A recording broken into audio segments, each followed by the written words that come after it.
That's alright, mama. That's alright with you. That's alright, mama. And just any way you do. That's alright. That's alright. That's alright now, mama. Any way you do. Come on now, can you feel the pain?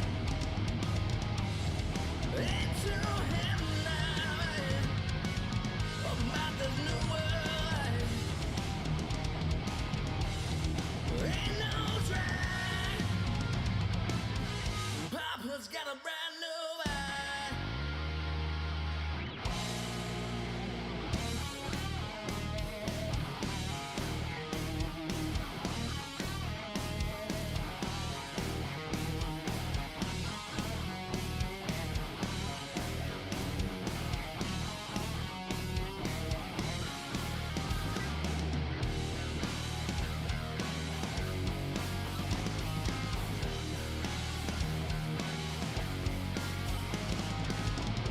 Purple haze in my brain.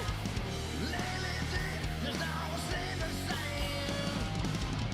I can't find it and I don't know why.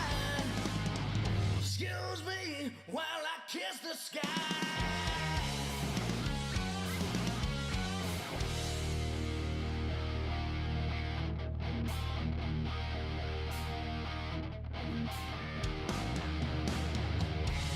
What is going on, everybody? Welcome to the Don't Unfriend Me show. Matthew Spear solo tonight. Not this week. Let's see. It's been crazy. Olivia is Tuesday was at DMV with the kid, or at driver's ed with high school, and then Monday. I don't remember what happened Monday. Something happened. She wasn't on. Amy was on. No, I think she went grocery shopping because Tuesday usually is that when she does that, so she couldn't be on Monday. Tonight she is off also, and then tomorrow won't be here, but I will be here, and that's a long story. We're going to talk about it because we do that. We talk about everything, and that's what's cool about this show is that we try to go ahead and bring you into our lives, so you can feel included. Hope everyone's doing well. We need a big share tonight. We need a really big night. We'll go into it. A lot to talk about, a lot to cover. Hello to everybody. I see you saying hi and all that type of stuff. And we will we'll get to it early tonight. Not that there's any reason. Colorado Avalanche won last night. Just absolutely showed that they're in March form already. It's pretty. This is very reminiscent of Stanley Cup runs for the Avs coming out like this. This team's very serious. They had an amazing preseason. They are stacked. Should be a fun season. They played the Kings. Kings are actually one of the teams considered to possibly come out of the Western Conference. They're really good, and they're going to be good this year. But the Avs just were that much better. It's a good game, good fun. We'll see you guys in 3 minutes. I'll be right back.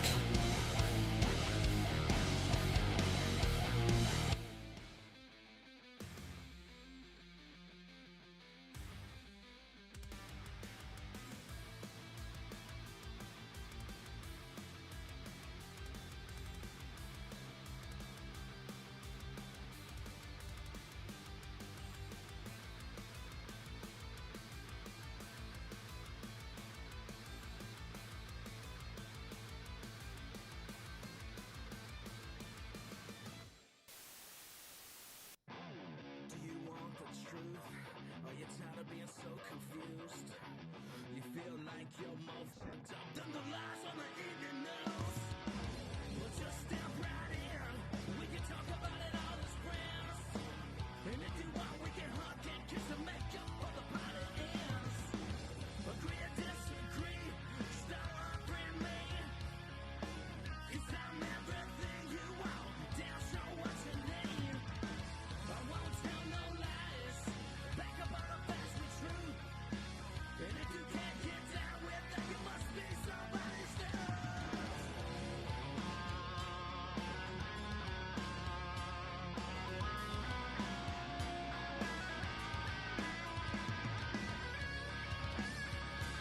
Tina Savage is back in the house. Thank God. Tina, welcome back.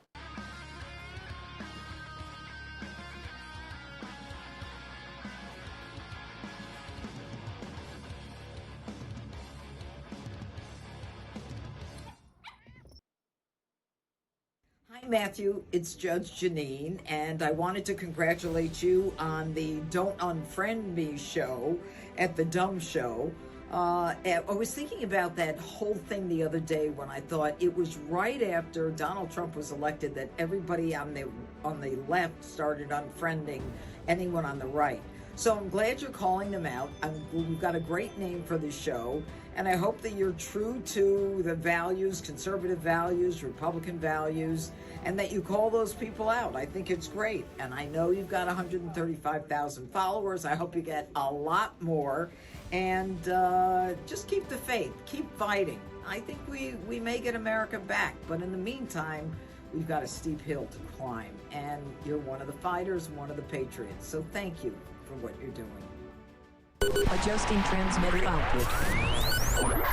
This is the Don't Unfriend Me show with your hosts, Matt, Leroy, Amy, and Olivia. Geopolitics, military analysis, and election coverage. Coming to you live on all major social media channels at The Dumb Show. Honest, direct, unfiltered. We can agree, we can disagree. Just don't unfriend me. You know, it's kind of funny. Barry was on today, and he's doing his tour for the book and getting it pumped up, and talking about it and doing podcasts all over the place, which is great. Really exciting. And he posted a picture today. It was really kind of funny. And he does that. He throws love to our show often. And there's a picture of Barry and I standing next to each other. And Barry's not a small dude. He's definitely not small. There's Barry's an average sized guy, 5'8" or so, pretty normal. And he's a little bit taller than Olivia. He's just not a small guy in any way, shape, or form. And he posts a picture of him and I side by side, and really one of the only pictures of us side by side that we have based on the photo shoot that we were at. So it was interesting. So he posts this picture, and I am trying to pull it up as we work.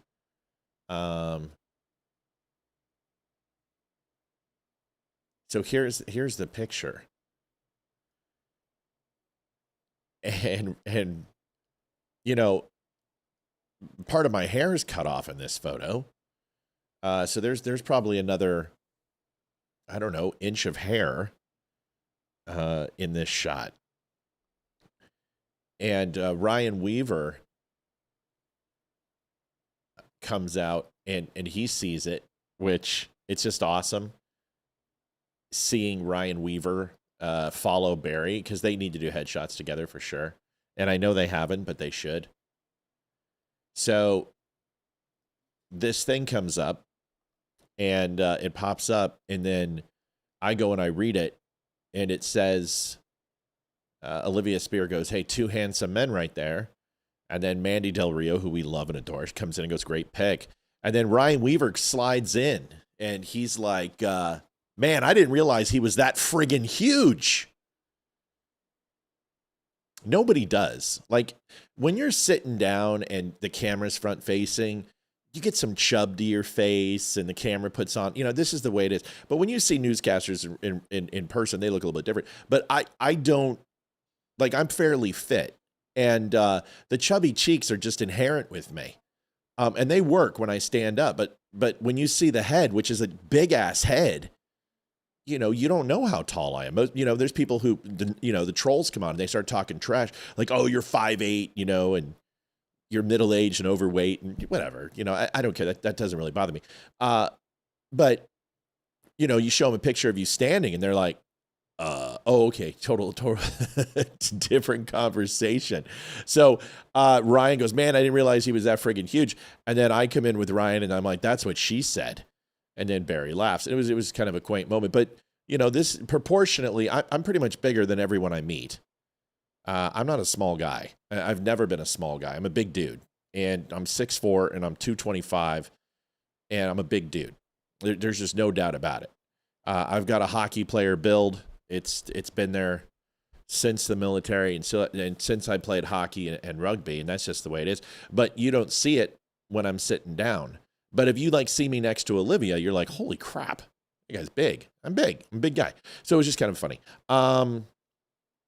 You'll get shorter as you get older. Well, that if I don't take care of my bones and my muscle structure, but I am. So I don't know. I've actually grown a little bit since my surgeries.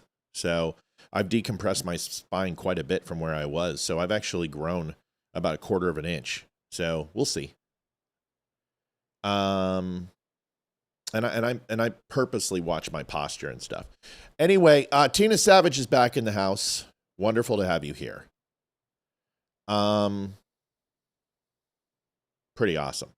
Okay, we got to have a conversation. We got to talk about something real quick before everyone gets here. That's why we're a little bit early.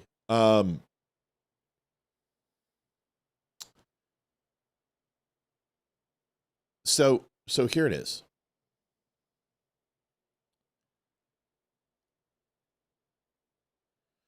Jason says it's happy fat. No, I'm not fat. Sorry. No, not fat, dude. I don't know. I worked way too hard for that. Don't make me start showing pictures with my shirt off. So, I want to talk about this. Just wait. Gravity will get you. No, it won't. My grandfather was the same height when he died at 87. My dad was the same height that he was. Spears have extremely good bone structure. Heart attacks and strokes is what's going to get me, or brain aneurysm. Those are the 3 things that kill us. Raymond's and Spears. So my uncle was as tall as he always was. He was 6'5", 6'6", same height when he died. Yeah, it won't get to us. I won't get old enough for it to get to me. I'll probably live between 82 and 87, 88 years old, and that's it. And I've come to grips with that. Now, I take care of myself versus all of those people never took care of themselves. My uncle didn't, my dad didn't, my grandfather didn't. None of them took care of themselves. I take care of my body, and I don't eat. I eat a lot of chicken. I do eat red meat, but I take care of my body. So I won't live long enough for it to take me, unfortunately. The genes are too damn good. I'm 51 right now. I don't look 51. I know I'm not. I don't look 51. And I think I'll be gone before, the hunchback and that stuff. So I just don't see, I don't think I'm living that long. But I may. And if I do, Darla, I'll call you and I'll tell you. I'll say, Darla, you were right. I shrunk. I'm not trying to argue with you. Okay, everyone thinks I argue about everything. I'm not arguing with you. I know the lineage. I know the family. And the men don't shrink. We're all big. But also, you don't see a lot of big 95-year-old guys. See, that goes up against me. Big dudes don't live long. And that's just the way it is. And, I'm okay with that. I've come to grips, especially lately. I know you're kidding. I'm just giving it to you right back. So, listen. Wait till I hit 60. What's going to happen when I'm 60? Nothing happened when I was 40. People said, wait till you're 40. Wait till you're 50. It's a mindset. I've already been through the weak part of my life. I'm not going to allow it to overtake me. I'm just not. And there are people who are 75, 80-year-olds who are extremely fit and have a high quality of life, and I will be one of those people. So, don't care. All right, moving on. I'm in a mood because we got to talk. So, I got to let you behind the curtain a little bit and do some inside baseball stuff. I lost an inch in height. Most women do. Women shrink more than men. And that has a lot to do with estrogen, and it has a lot to do with a lack of calcium, being able to produce the calcium, and also testosterone, which you need testosterone. You don't need as much as men do. And we need estrogen, but not as much as you do. But blocking estrogen loss is the number one reason for bone loss and depreciation in bone mass. It's horrible for women. Men don't have that problem. As long as they're supplementing their testosterone correctly, which I am, your bone density should be fairly okay. And as long as you're eating the right things and taking care of your body and your bone strength is good and the muscle tissue around it is strong, you'll be fine. It's not what I want to talk about tonight. I want to talk about something else. Yeah. No, my elbows hurt. I have chronic tennis elbow. My wrist hurts. My thumbs hurt. My hips hurt. My back hurts. My jawbone hurts. My surgery, my pin set in my mouth hurts. Reconstruction on my cheek hurts. Everything hurts. It's just not going to slow me down. Can we move on? Can we talk about something else? Great. Okay. We need to shift. Yeah, RFK is a perfect example of somebody who takes care of himself. Maybe there might be some serious supplements going on, but yeah, he takes care of himself. I'll talk about Trump in a minute. So I need to talk about Inside Baseball. We got to talk about the show real quick and the status of the show. I love you too, Darla. I'm just not in the mood tonight. So we've got quite a few people on. We need to get more on. So I need to give you a State of the Union on the show.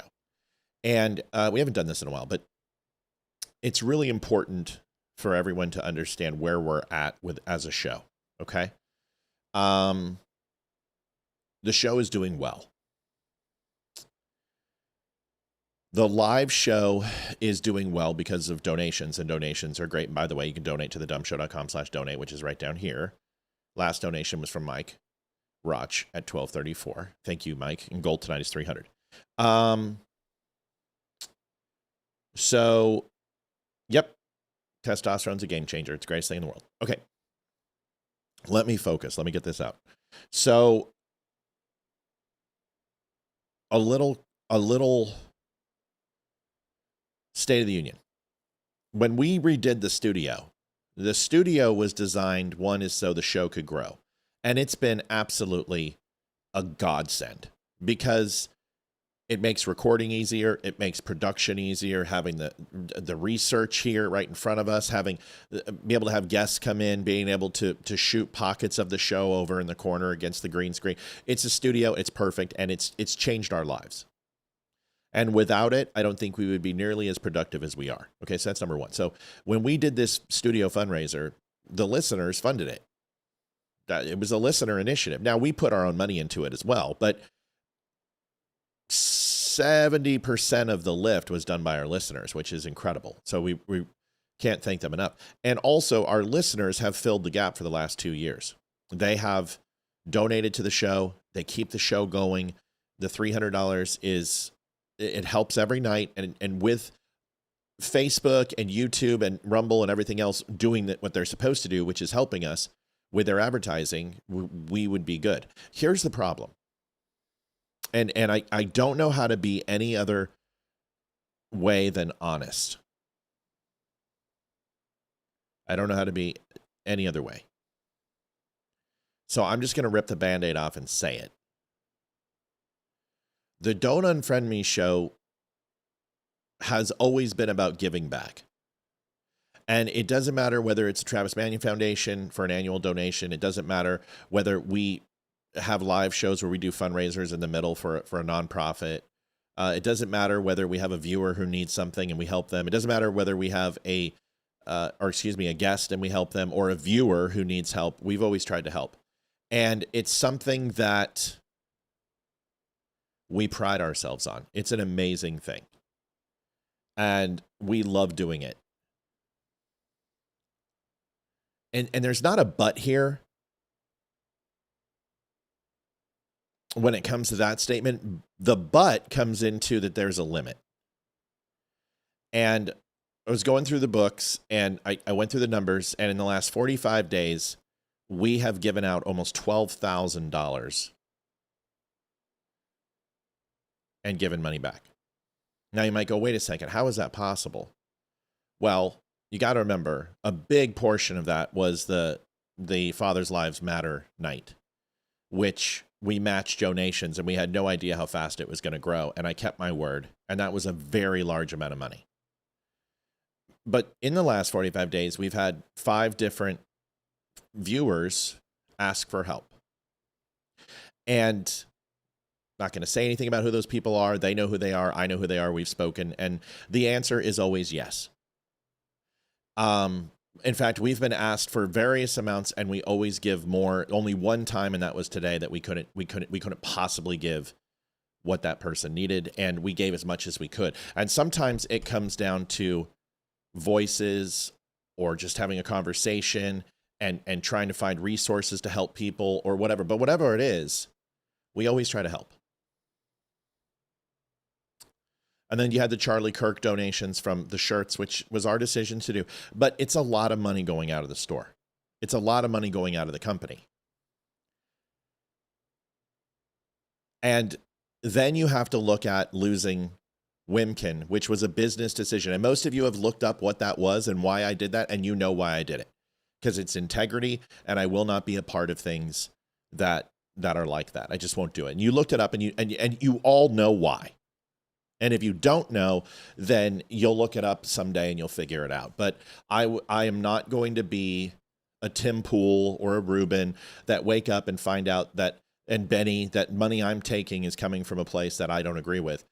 And not condemning them, but that did some damage to them. And I will not allow it to happen to me. So you take all those things, and the Don't Unfriend Me show cannot possibly survive on $300 a night. We just can't. Okay? There's no way. And if you look at the math and you look at the streaming costs and everything else, those are my problem. They're my problem for a business. But if we're also having to lend, not lend, just give, because we don't lend, we give. And these people deserve every penny, and we would love to be able to help everybody. We're just not in that position yet. Now, if Facebook kicks off with advertising and things get really, really good, then I'm going to set aside a budget, because we've always wanted to be philanthropic. We've always wanted to kind of give back to people. We've always wanted to be that type of podcast where we could kind of change people's lives. And now that we're going to church and now that we're feeling that bug, we can't say no. And that's the problem. I don't know how to say no. Last night I told somebody, please don't keep pushing this topic, because I don't know how not to address it. That's where my obsessive compulsive disorder and ADHD kick in, is that I don't know how to say no to people. It's not a thing that I do. And at the behest of somebody who I care about, I'm going to always defer on saying yes. And there are people who are going through a lot of stuff right now. So we just said, we'll keep it at 300 and we'll just do that every single night. And we hit it every night, and that's fine. But I can't continue to do that, because what happens is this is the way this works.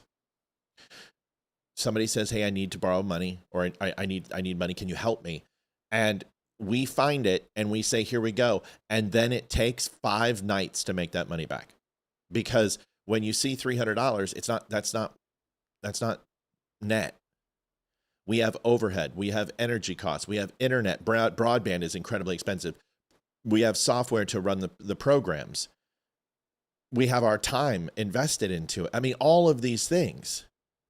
So it might be $500, but in order to make that $500 back, we just gave up a week's worth of work for live show. And now that we're in a position that we don't have a sponsor, we can't do it anymore. We just can't. So need some help in the sense of just being super understanding about where we're at. And we'll try to help out. We'll try to continue to give. And if somebody has an emergency, don't you dare not call, because we can always figure something out. But it's just a lot. And I know we're being tested, right? Like, I know this is a test, and I believe that now. And finding God has been huge for us. And I said it today. My daughter, she's like, is everything okay? I said, yeah, we're being tested right now. We're our faith in having those good things come back and to be able to provide, they're being tested right now, you know? And it is what it is. You know, I told Amy the other night, this is the first time our family has had insurance in 2 years. We've been doing under the table insurance, right? Just going and that's what we've done. And we're healthy people, but this is the first time. So it just turned on and you're like, okay, well, that's a lot of money. Everyone's going through it. We're no different. The difference is that this is my full time. So could I go out and go and just go get a corporate? Sure. Of course I could. And would that solve the problem? Sure. But then the show stops. And I don't want to do that. And I don't think people want to do that. So what we're trying to do is just kind of set a little bit of a standard of we'll try to help when we can, but sometimes the answer might be no, or we can't right now. And I hope you guys help me with that. That's what I'm asking. I'm hoping you're helping me. Everyone is probably feeling a little bit of a squeeze too. We all are. Everyone's feeling it. So let's just get through it together. Right? Let's get through it together.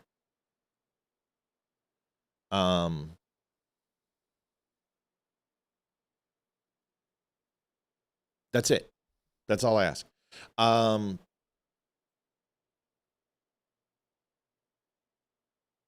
Just reading some things from people.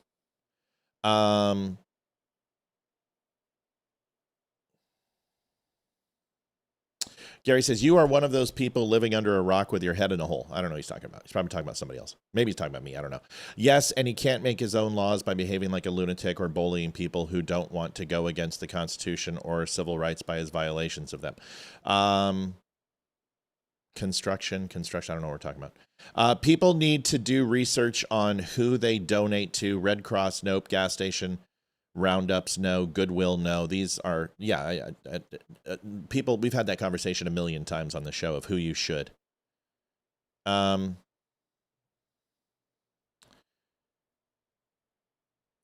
Ken, I don't know what he's talking about. Definitely feeling the energy of money lately. Yeah. Matt, you have to take care of yourself first. Trust me, right now, I really get it. Yeah. Could you just set a limit each month? Yeah, the limit's 0 at this point. Like, we can't. We just can't keep doing it. We can't. That's it. We don't, unless, like, sure, we could, but then we have to bump goal.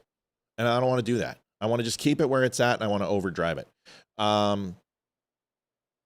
New Jersey gubernatorial debates going on. Great.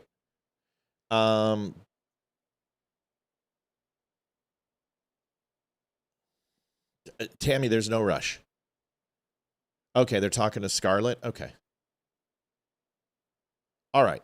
So I don't know who Scarlett is. So, and frankly, I don't give a damn. Haha. Frankly, I don't give a damn. I guess I should. Oh, yeah, whatever. Starlet. Starlet, is that her name? Starlet? Parents are hippies. Why is it always hippies? Matt, besides goal, let us know what we can help with. Goal. That's it. Just goal. Just, you know, if I've said it a million times, if you look at it and go, all right, Netflix is $20 a month. I don't have Netflix anymore. I watch the dumb show 5 to 10 hours a week, 20 hours a week, whatever it is. Is it worth $20? If it is, great, help out. If it's not, don't. Do it till it feels good. That's it. That is the thing that helps the most. Is once goal goes, we don't have to worry about anything else, because once we hit it for the night, it just, everything, the vibe changes. Okay. Matt, they are responding to Starlet. Okay, thanks. I will donate as soon as I can. Darla, once again, I don't need people to apologize for donating. I don't need people to say they're going to donate. I'm just letting you guys know is that the Don't Unfriend Me National Bank has to, right now we've got $1, George Bailey. We have Papa Dollar and Mama Dollar, and we're going to hope that they have a bunch of baby dollars. Okay. We're the Bailey Savings and Loan, and it's 501, and we just closed our doors, and we're going to be open for business tomorrow. But the Savings and Loan can't possibly loan out any more money. We're tapped. Okay? Okay, good talk. Call me what you want, but you will be next. Well, what does that mean? Be next for what? What exactly? Like I'm in the mood, Starlet. Call me, Starlet. Call in the show. I mean, since you want to be here, 276-200-2105. Let's talk. Let's have a conversation. Let's do that. Let's do that. Why don't you call? You obviously have something to say, and Dumb Nation, leave her alone. She has a right to her opinion. If she doesn't like Trump, she doesn't like Trump. Who cares? I just want to hear what she means by "you'll be next," because it sounds so ominous. Be next for what? Deported? Why? Why would I be deported? Unless you're saying Democrats are going to take power in 2028 and deport everybody. Because I think there'll be bloodletting when Democrats get back in office. I think they're going to rain holy hell on anyone who was a Trump supporter, because we've already saw that under Biden. See, the truth is, Starlet, is it doesn't feel good, does it? And we didn't start this. But we're not deporting Antifa. We're not going ahead and jailing our political opponents. It's amazing how you guys are all about nobody's above the law, but when Comey gets in trouble, and we hear about Brennan and Tapper and Strzok and Page, all of a sudden you get your panties in a bunch and your knickers in a twist. Why? I thought we were all about that grand juries are unbiased and they indict based on evidence. Isn't that what you said about Trump? So how do you have any doubt that Comey's guilty? You said Trump was guilty. What are you so upset about? I thought this is what you wanted. I thought this is what you like. Oh, wait a second. You only like it when it's against Republicans. Well, that's so what you're saying is that we better watch out. We better not cry, because Starlet Claus is coming to town and she's checking her list and checking it twice and going to find out who's naughty and nice and punish all of us. Is that what you're saying? Well, that sounds like reciprocity. I don't think that's in the construction either. Or is it the Constitution this time? I don't know which one. But you should call in, because if you think this is bad, it's going to get worse when you call in.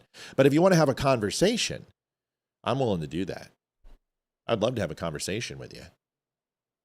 But if you want to just go ahead and just do talking points, you're going to get destroyed. Because there's not a talking point that I haven't heard. My liberal kung fu is way too strong. So call in. Put your money where your mouth is. And I'm not calling you anything. I just said your parents were hippies. They named you Starlet, for God's sakes. The only other thing let me guess, your middle name's Moonbeam? Come on. It's okay. My parents weren't hippies. My parents were white Anglo-Saxon Protestants and Greek Orthodox and a Marine. So they've got their problems. You know, I'm surprised they didn't name me Latrine or something. So totally cool. Your parents were hippies. So what? Courtney donated $10.80, just a little to get it started tonight. Thank you, Courtney. That little is a lot. So Starlet says, do you support Trump and deployment of military and ICE to kidnap people? Well, already your question has a false premise in it. There's a conflicting dichotomy. As you said that my military brothers and sisters are kidnapping people, and that's a lie. That's a flat out lie. Please explain to me which branch of the military kidnapped people. Tell me. And I will tell you how the National Guard in California is facilitating, how Chicago, Illinois is facilitating, how they were facilitated in Washington and in Tennessee. And I can tell you with no equivocation that no arrests were made by the military, because the military, they're not allowed to do that. They have no federal authority to arrest. You can't deputize the military either. And you can't use the military against U.S. citizens in that magnitude. They can be used for, in a state of emergency. They can be used in a position of national security. But they don't arrest people. And they certainly don't kidnap people. I think you're thinking of the CIA. CIA is pretty good at kidnapping people overseas. They're really good at it.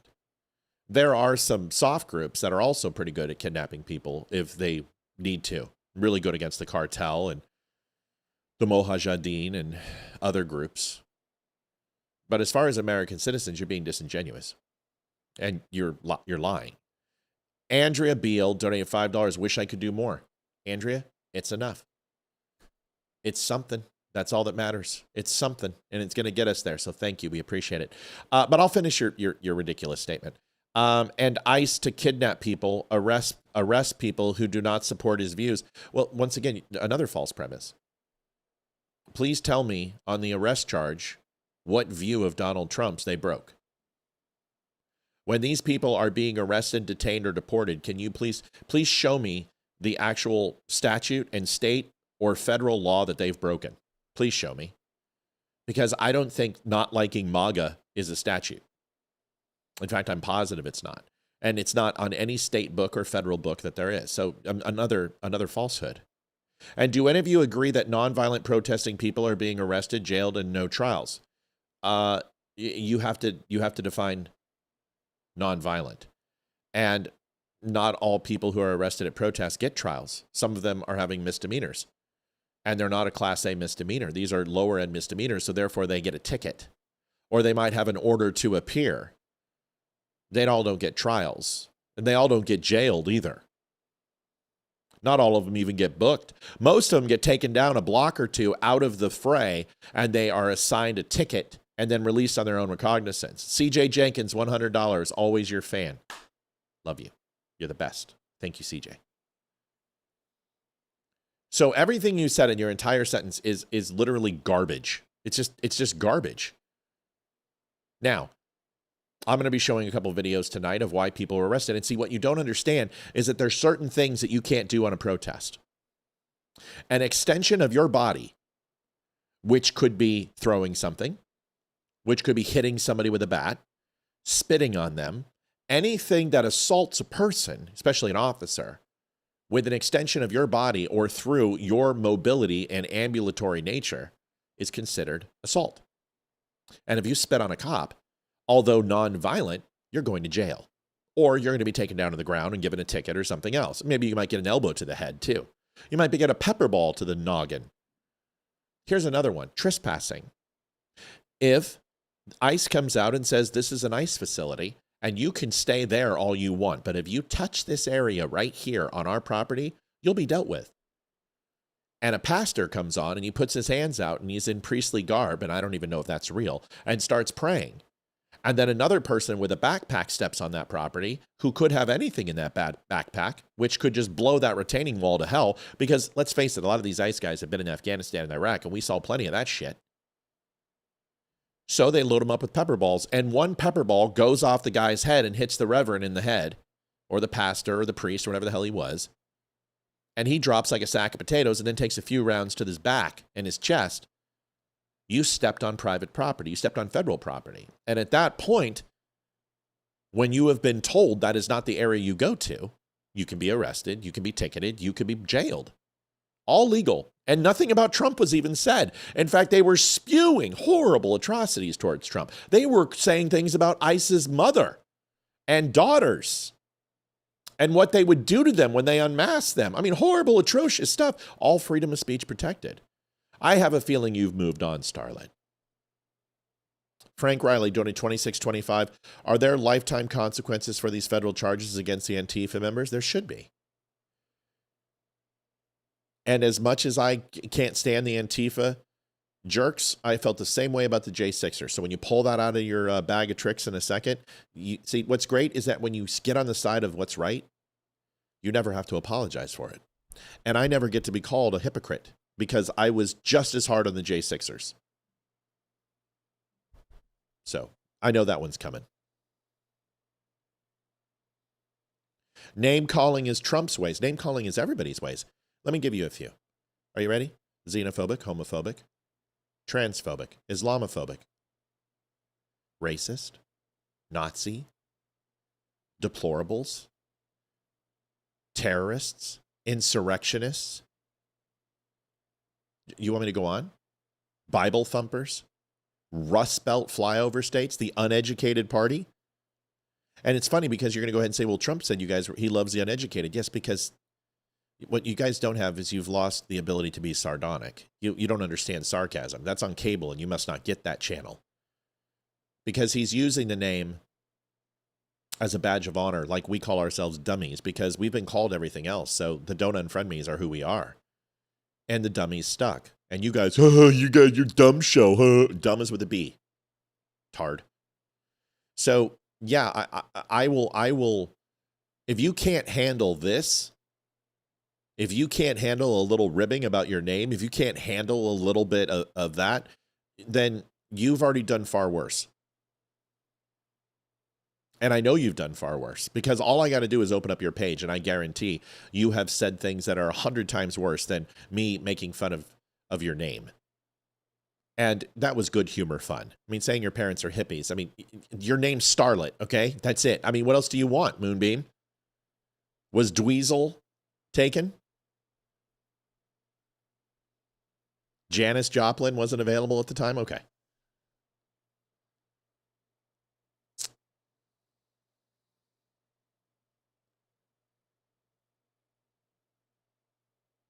Yeah, you guys, nobody needs to feel bad. I'm just trying to say is that I can't, the Bailey Savings and Loan has Mama Dollar and Papa Dollar. That's all I said. I didn't say I need more money. I said I can't keep giving out. I can't. That's what I'm trying to say. Okay. It's not red versus blue. No, it's good versus evil. And you have a choice.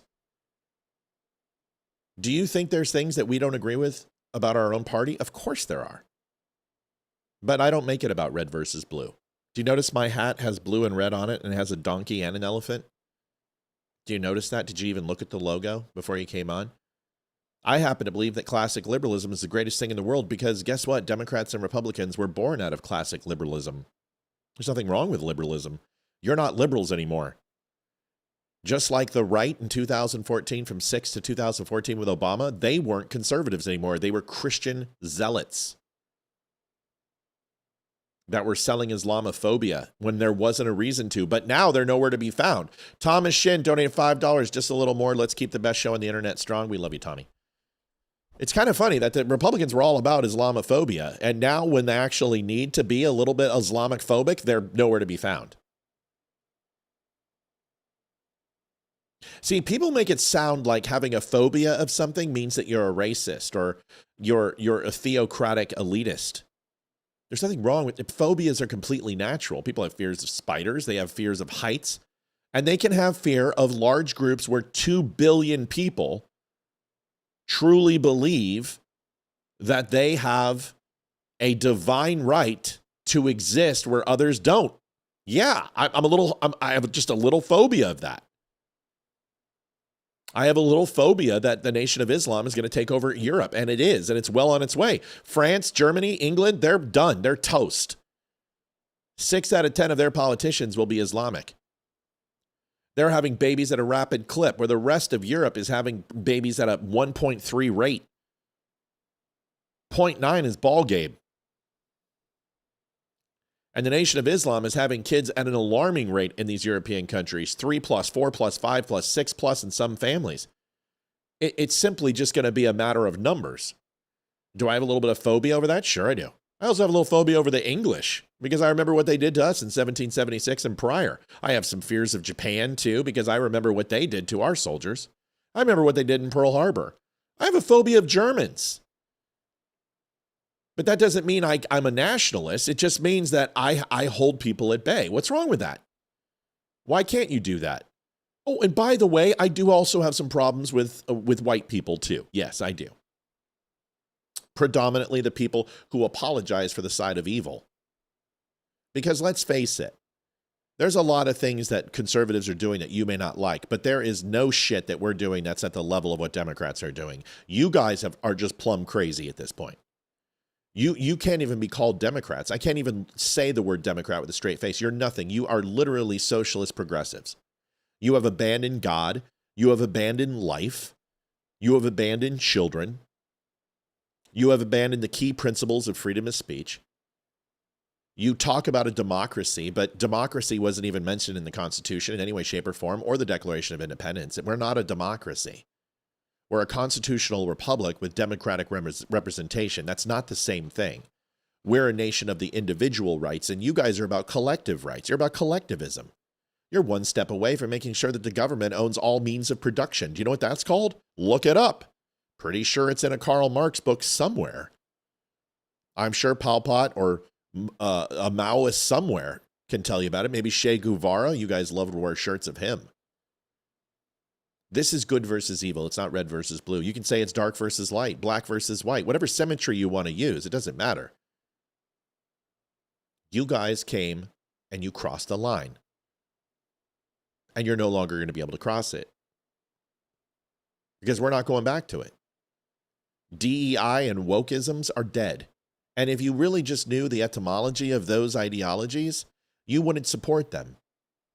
But you're so completely far down that hole of believing that right wing is Nazis. How can you possibly?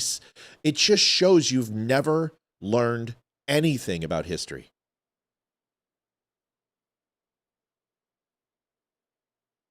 And you guys have been sold these lies like the Great Party Switch and sold that right wing was fascist. You know what's funny is that the left wing and right wing repudiate fascism. The true left wingers, they want nothing to do with socialism and progressivism because they understand what it creates.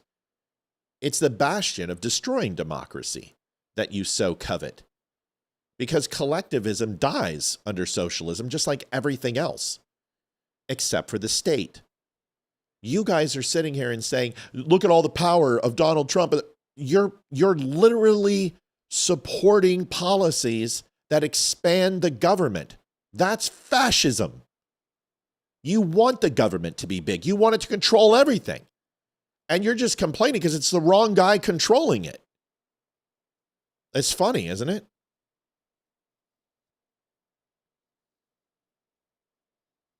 Yeah. Whoa, weak.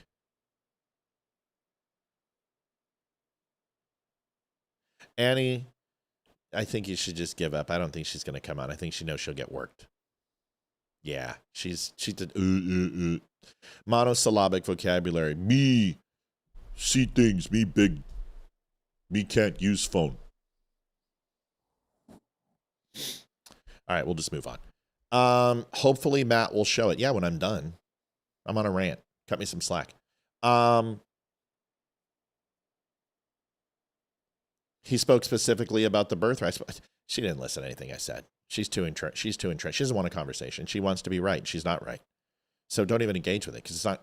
You can do nothing for her. She is completely 100. Like she is a person who has had intravenous hookup to the Matrix. She's done. You can't wake her up. She just wants her steak and she wants her Merlot. She knows it's fake. It's not real, but she just wants to pretend it is. She doesn't believe anything she's saying because there's no conviction. It's monosyllabic answers that make no sense, no rhyme or reason. She can't contradict any point that I just made. She won't because she doesn't know anything about it. She's a surface level thinker. That's what you get from CNN. They just scrape the top off of the barrel and you just get that. But there's so much underneath. She doesn't want to know about that. She can't address communism. She can't address the Great Society. She can't address Jim Crow laws, the KKK, slavery, Civil War, the modern day slave plantation, Japanese internment camps, Manifest Destiny. She doesn't know anything about it. She has no clue. I could say, please explain Manifest Destiny. She'd be like, So there's no point. And did my hockey team win? Yes, they won. Starlet thinks Trump imposed a curfew on women. I think that maybe a gag order would be better than a curfew. Just for some women, I'm just saying. With 3 names. Oh, we got a phone call. Maybe it's her. Me. Hi, this is Matt. You're on the Dumb Show. Who am I talking to? Hey, it's Sandy. Hi, Sandy. What's up? Is this Sandy season? No, it's Sandy from Minnesota. Sandy from Minnesota. Damn. All right, Sandy, what's up? Not that I'm saying no. That's not what I'm saying. I tried to guess, and that's what I was damning about. Like, I missed it. I mean, we do have a lot of Sandras and Sandys. Let's be honest. There's a ton of y'all. Anyway. Yes, there are. Yes, ma'am. I just have to make a kind of quick comment. Sure. Since I've been following your show, yeah, I have learned so much. We got people like the Starlet and things like that. Yeah. You have given them a platform to argue their point. You have never shut them down. I'm really, really in awe. I don't have to agree with what you say all the way, but every time I have looked at everything you have said, even went back on your videos and did some history that I thought I knew, I have found myself really educated even farther than, being a history major and all that. That's great. Back in the day. And I have to tell you, Matt, it's incredible when you have to just put your feelings down and listen to others. Shut your big fat mouth and listen. Because you don't know. There's always somebody better than you that knows a lot more than you. Yes, ma'am. And I have really learned that. It's been tough. You go, ooh, because we all have that pride thing going on. But when you lay your pride down and you go, well, gee, because that's where conversation starts.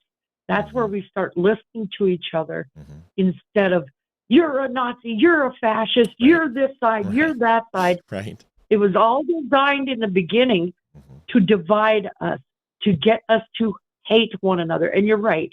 It isn't a battle against flesh and blood. It's a battle against good and evil. Yeah, it really is. And Matt, I have really been educated about, and I'm getting to understand your humor a little more. It's a little dry on the dry side, but it's funny if you think about it. Yeah. But I really appreciate the education as a conservative. I really appreciate the education that I do get, because sometimes it's better, instead of being a keyboard warrior tapping out your opinions, because even you've set me straight on a few things. And I just went, you know what? He's not doing it to shut me down, call me out, embarrass me. He's just stating fact. Yeah. And that's just it. That's what makes your show very unique, because, and I've heard the people on the other side trying to understand. Now, if you just shut your mouth instead of, fly by night, hit and run type thing, and make your comment, well, call into the show. Right. Because if there's never been a fairer man that I've seen in any of the talk shows that I've listened to, that you don't get defensive. You just state fact. Right. And you have it backed up. And I really respect you. I respect you and your wife and this show because of it. Well, thank you so much. Real quick, I got a super chat.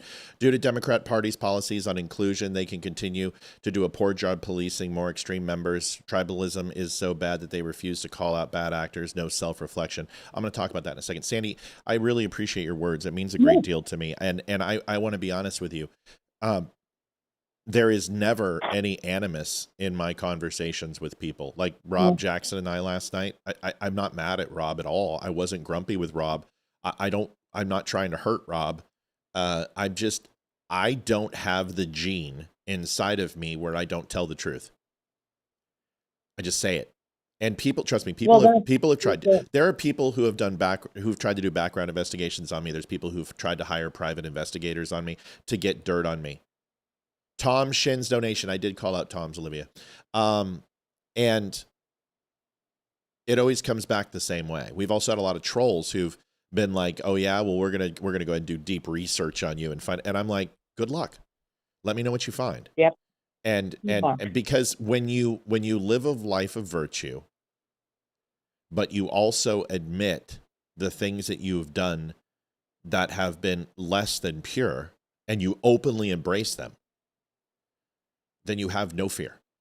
Like I can't be canceled, Sandy. I can't be canceled. There's nothing that anyone can say that I haven't openly said myself and admitted and disclosed to my listeners about me.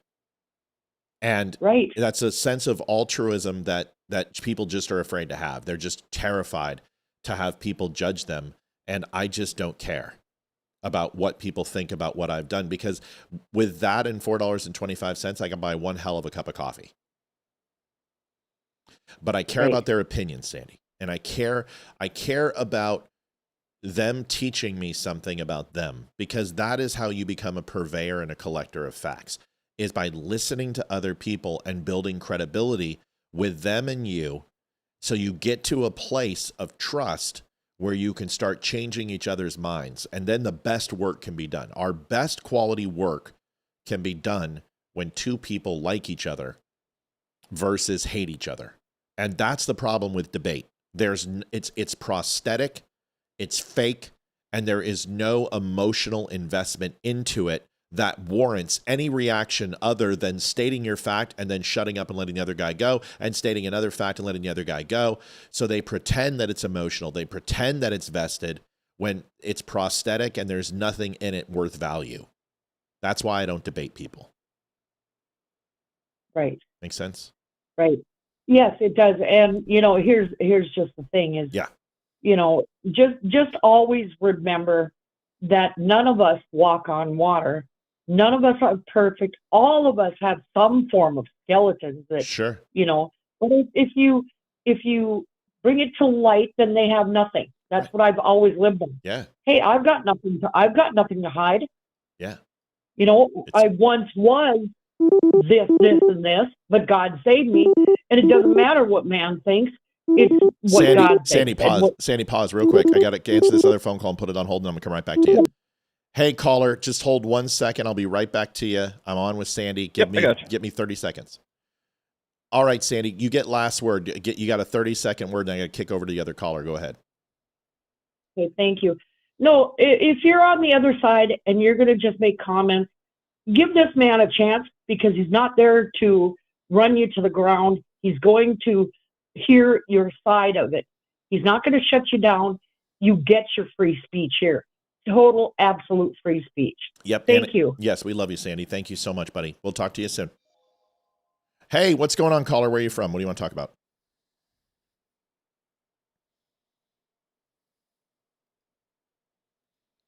Hey, caller, thanks for holding. Who am I talking to? This is Jason Roberts. Jason, what's up, man? What do you want to talk about? Well, you're live. Okay. I actually just kind of wanted to get some I wouldn't know if you'd call it advice or not, but just like how you kind of deal with like some situations. Sure. You kind of touched base on it a minute ago. Yeah, go ahead.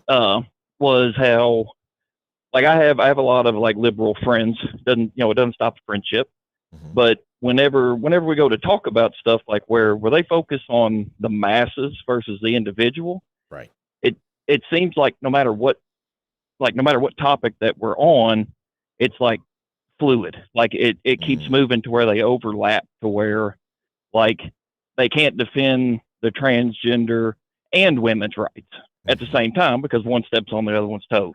Right. And then like what Trump's doing with the banning the guns. Right. They're either going to have to defend the Second Amendment or bail on the transgender. So right. And it's just so how do you, when you discuss issues like that with people, how do you that's a good, keep them on one topic? It's a really really good question. And I love how you framed it, because it's true. You're always stepping on each other's toes. And the thing that people need to understand about politics is that politics is so vast and so broad versus what it used to be. It used to be very cleverly defined, and it would be defined by 5 or 6 things for each party that they disagreed upon. But as we became more complicated and we've expanded our technology and our innovation and the days of information, is that we have instant gratification and instantaneous access to knowledge that makes us think that we're smart. So what I like to try to tell people is you have to kind of take a childlike approach to politics now, because that's the way politics was created. It was a very childlike notion. The notion is that you would have equal representation of the people based upon the government to go ahead and elect leaders that would be who would speak for the constituents. However, the founding fathers didn't trust the constituents, and they also didn't trust the politicians.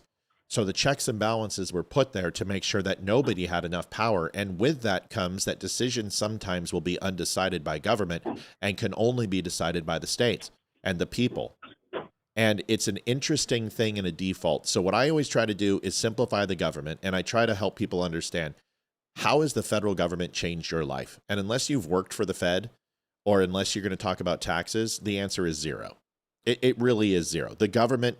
That's fair. If you look on taxes and look at the ebb and flow, the roller coaster of taxes over the last 100 years, well, it wouldn't be 100 because it hasn't been 100, but 75 years of taxes, we all come out flat in the end. Some higher taxes on some, lower taxes on the other. In the end, it ebb and flows, and all comes out in the end. But what I try to do is bring it back to the state and try to explain what individual rights mean, and the difference between a republic and the difference between a democracy. And Jason, Okay. a democracy is pretty simple. It's mass majority rules. So over 50% rules. The difference between a republic is they believe in the individual rights of the state, the individual rights of the constituents. So when people say, well, how can I get a group of people to collectively get their rights taken care of like transgenders, and I want that collective group to be treated the same by everybody, you can't, because there's no such thing as equal outcome for everybody. That's why equality is a joke. You can't ensure that every transgender is treated the exact same way and gets the same result. But what you can ensure is that each individual transgender person has the right to life, liberty, and the pursuit of happiness, just not the guarantee of it. So what I try to do is bring it back down to individualism, that all boats rise in the high tide. And if everybody's individual rights are protected, then the collective will all inherit that good. But in collectivism, there is always a group of people left behind, which is the minority voice, and they are never considered. So when people are trying to sell an idea that guns need to be banned, you say, okay, well, what about farmers who have to protect from coyotes? What about that's me? Well, yeah. What about people who competitively shoot? What about people who use it for therapy and PTS and high anxiety? What about officers who train with them on the weekend? So there's a lot of variables. But then you go back to the Second Amendment says this, and people want to interpret however they want to bend it to their will. And that is where that conversation has to start, dude, is you guys have to agree on what's being said. Okay. So when somebody says, I don't know what you're doing, Jason, but can you stop greasing the Tin Man at the Wizard of Oz? Because I can't hear a damn thing. Whatever. Yeah, I'm sorry. I'm hooking up. I'm hooking up a trailer. I'm teasing, by the way. It's fine. So the thing, and this is a lot, but you have to agree upon what you're going to discuss. So when you're going to get into a heavy conversation, you kind of got to set some ground rules. And I think the first ground rule is, what are we talking about and what are we trying to solve for? And then tell me your opinion. It's amazing, Jason, is that when I listen to people argue, they don't say, I always do this first. When somebody comes on, I always give them the first blush. I always let them speak first. I never start talking first. I'm always like, hey, caller, go ahead. What do you got? Hey, what's your question or what's your statement or what point do you want to make? And the reason why is I want people to feel like I'm listening to them. And once you demonstrate that, then in your bag of tricks, you can always come back and say, hey, listen, I let you go first and I really listen to everything you said. I want to make sure you're understanding what I'm saying. Can you tell me what my point is that I'm trying to make? And people say, well, no, I really wasn't listening. And say, cool. Can we get to a place where you're listening to me? And you have to just treat them like a child sometimes without being condescending. Okay. That's the best way I can describe it. I was just curious how you handle it, because it seems like anytime I get in these topics, it's just but what conversations. Like, yeah. I'll say something, they'll completely dismiss it, and then they'll go, oh, but what about this? Oh, but what about that? Or Trump said this, and I'm like, we're not even talking about Trump. But did you say to them this? Hey, what did you think of my? Hey, I appreciate what you're saying, but can you just address my point and tell me what you thought about what I just said? Can you say that to them? Okay. Because if you ask people to repeat what you said, it's amazing how convoluted. Because most people do one of two things. They're gonna be like, you know what? I really wasn't listening, and kind of laugh, and that's a good moment to kind of laugh with them. Or the second thing you can do is, and you're going to hear, is they're going to be like, oh, well, yeah, you just told me that Trump's perfect and he's your orange god and he can do no wrong. And you're like, well, I didn't say any of those things. So let me go ahead and tell you what my point was, and I'll try to shorten it up this time so I don't lose you.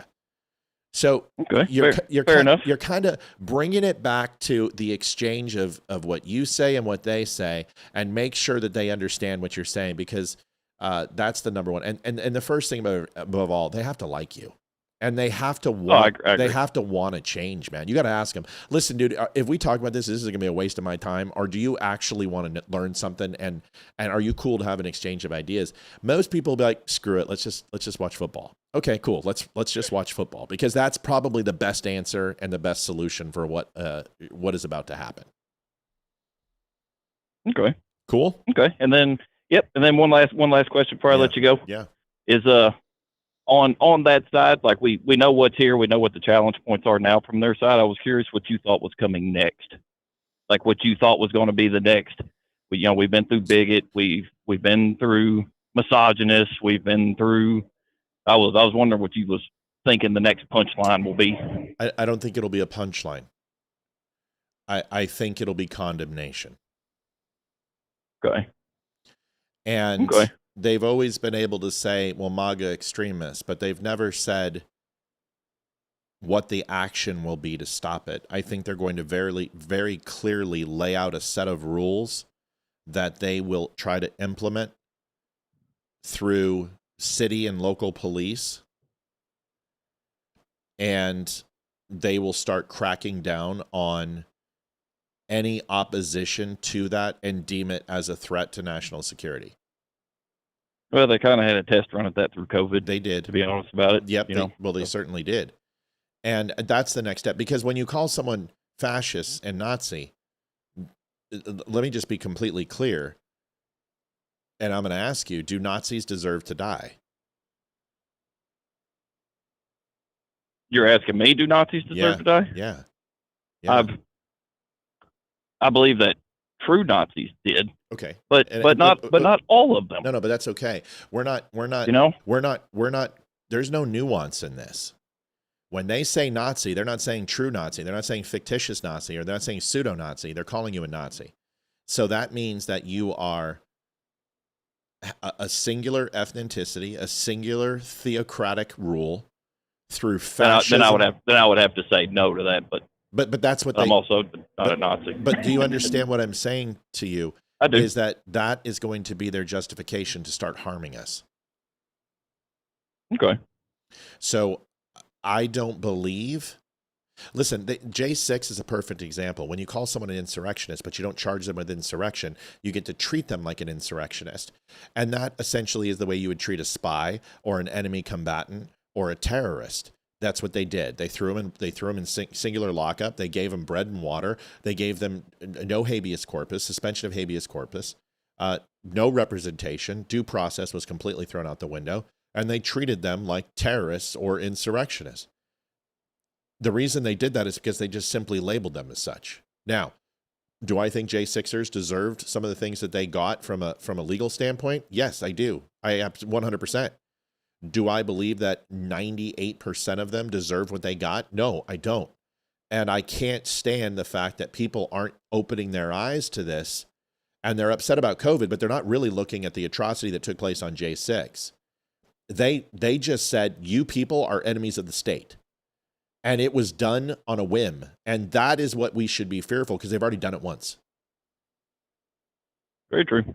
So that's the next step is they've called us Nazis. They've called us fascists. They've tried to sell it to the public. And now they're continuing this rhetoric. So in 2028 or 2026, whenever they get enough power and they can take it back, they're going to loose the dogs of war. And I believe that with everything in my soul. Okay. Well, Matt, thank you for your time. I gotta get going. I got some stuff I gotta do. But be careful of that. Thank you for your answer, and grease that hitch. Show, man. Grease that hitch. Yep, I will. All right, Jay. We'll talk to you soon, man. Thanks for the conversation. Bob. I think it's really important for people to understand is that they're not calling us Nazis and fascists because we're Nazis and fascists. They're calling it because what they use in their own language is like when you want to say words that they don't like.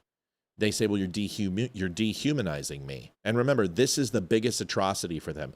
It's not inequity. It's not the rich and the poor. It's not black people being killed. It's not, Hamas and Palestine. They don't care about any of that shit. That's just distraction.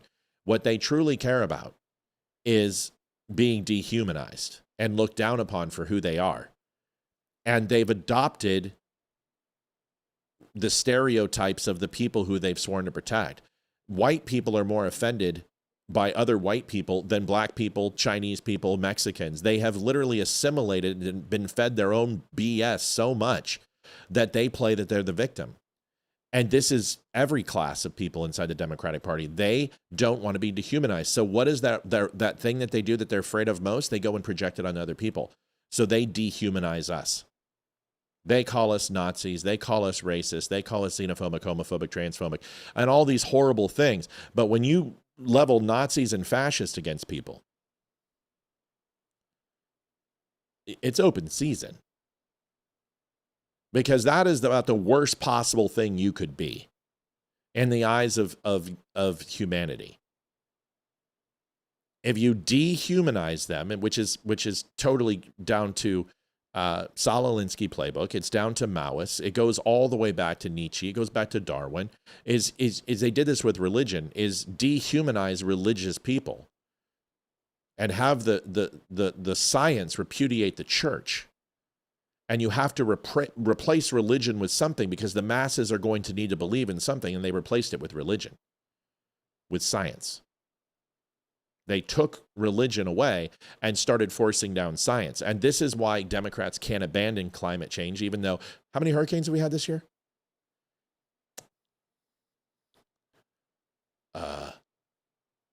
Hold on. How many hurricanes? How many U.S.-based hurricanes have we had this year? Somebody want to tell me? It's going to be a bad winter, by the way. A lot of that rainfall comes from hurricanes. But our average rainfall always stays about the same. So that means if it didn't drop during hurricane season, it's going to be I think it's going to be a bad winter. Just my gut. How many hurricanes have we had? How many land-based hurricanes how many have?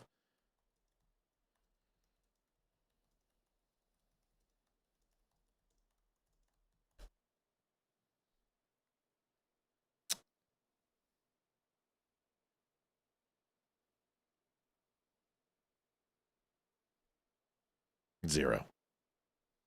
So you remember how they were trying to tell us, oh my God, the hurricanes, it's the end. There weren't any.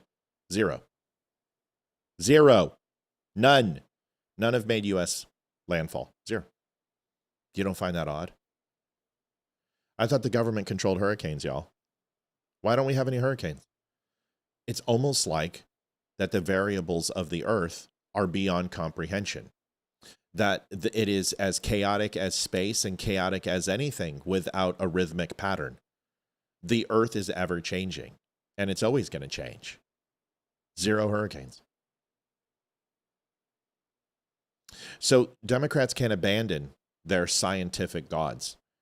Now, I'm not anti-science. In fact, I predominantly probably believe more in science than I do God, which is the transition of me moving into being a Christian.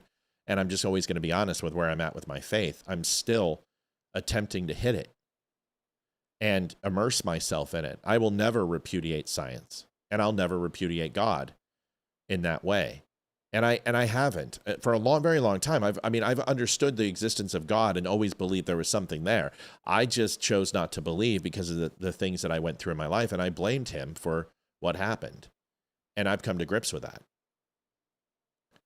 But I truly believe that all the answers aren't in the Bible and all the answers aren't in science. I believe together, what if they weren't contradictory to each other? What if there was a higher state of understanding with both of them?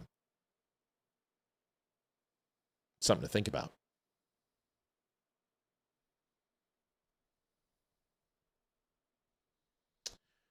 I think it's going to be a good winter because that's how you can tell. If you look at the year's rainfall, if you're way below average and you're down 10 or 12 inches, you're going to get it all in the winter. I think it's going to be a good winter. Yeah. Isn't that truth? Yeah. Mother Earth forgot there was global warming. Democrats didn't. That's going to be one of my posts tonight. Don't let me forget that. Mother Earth forgot about global warming, but the Democrats didn't. All right. We've got a show to do. Folks, we are 147 in the goal. It is, I forgot one more thing. We're at the halfway point. I will be on tomorrow night. I have to. I know. I've already talked to Hayden, and it's her choir, and she's got a solo, and Olivia's going to record it for me. We got to be on. We have to hit goal. So it's not a guilt trip. I don't need anything. I'm just telling you what's going on. So we will be on tomorrow night, FYI. Okay. I think God created all of it. That's fine. But the Bible doesn't go into The Bible may have spiritual answers, and it has the key to love and Christianity and caring for your fellow man and the way we can live with our sin. But it doesn't have answers on why water boils. Okay? Water doesn't boil because of God. Okay? God doesn't come down and touch every pan of water. It just doesn't happen. There's a scientific reason for that. But why the water is there, most assuredly, is because of God. That's the best way I can describe religion and science to people, where we both can coexist. Is God gives us the things that we have, and how they work and how they process and how they operate ultimately is used through the study of scientific reason, the study of mechanics, the study of engineering, the study of cymatics, the study of energy transfer, physics, and everything else that you can think of. And those explanations are not God. Those are men using the gifts that God gave us to problem solve and uncover a higher level of thinking, and ultimately, hopefully, come to the realization that all that complexity had to be put here by somebody, and it was God. The Bible is not anti-science. Science made the Bible. Science is anti-Bible. And that was on purpose. And that goes back to the Age of Enlightenment. And this is a very long conversation that we don't need to get into right now. Did my donation go through? I don't know. I'm not running donations, hon. I'm sure Olivia is supposed to be doing it. Liv! Livy! 1 second. Almost. I'm sorry, guys. I'm trying to. Who did donations? Who's doing donations? Can you please ask her? Joanne Townsend said she donated, and it hasn't been called out. All right, so let's get to the show. I told you we got a lot to do. We're going to be late tonight, folks. So if we're going to overdrive, tonight's the night, please. Because we're going to be working Thursday. Olivia won't be here. I will be. So Olivia's not going to be on the show till Friday. Leroy will be here tomorrow, more than likely. All right. So here's the video. And the video shows somebody in like a little hoodie and a jacket. You've got somebody who is in tennis shoes that looks like they've rented a pastor costume from a Halloween store.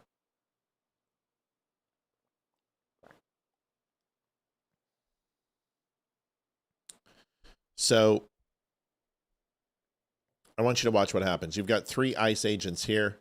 Nobody's aiming at this point at anybody, but I want you to watch the whole thing. You got a couple people on megaphones, and this line right here. See that line? That is no man's land. That is the DMZ, the demarcation zone. This is the 32nd parallel by all intents and purposes. And if you cross into it, you're going to have holy hellfire rain upon you. Here's the video. Let me change the audio. Forgot to do it. Here it is.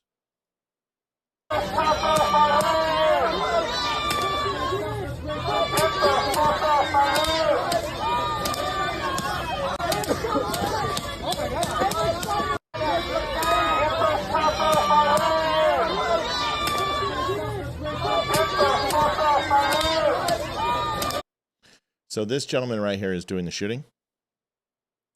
And the reason why is, watch again. This pastor is here and they have not fired at him yet. And the first volley is going to hit, right?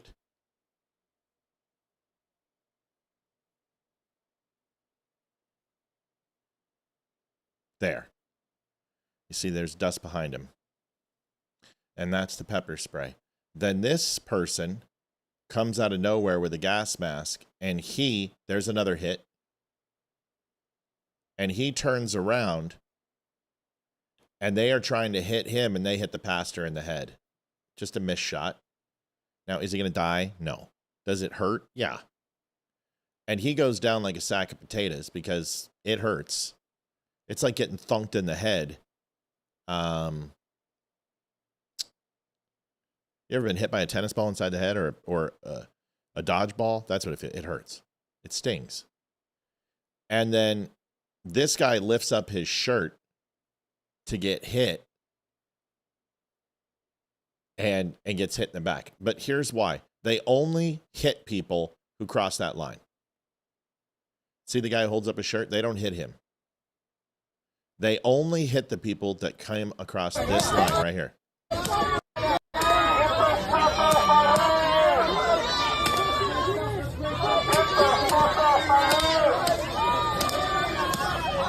So here's the thing about pepper balls. They're not the most accurate things. Now you can do pretty well, but when you're trying to hit that guy because he's wearing a gas mask and you want to hit him near his face so it overwhelms that gas mask, that's what he's trying to do. He's trying to hit him on the gas mask to either break the gas mask or to move it off of his face and break the seal.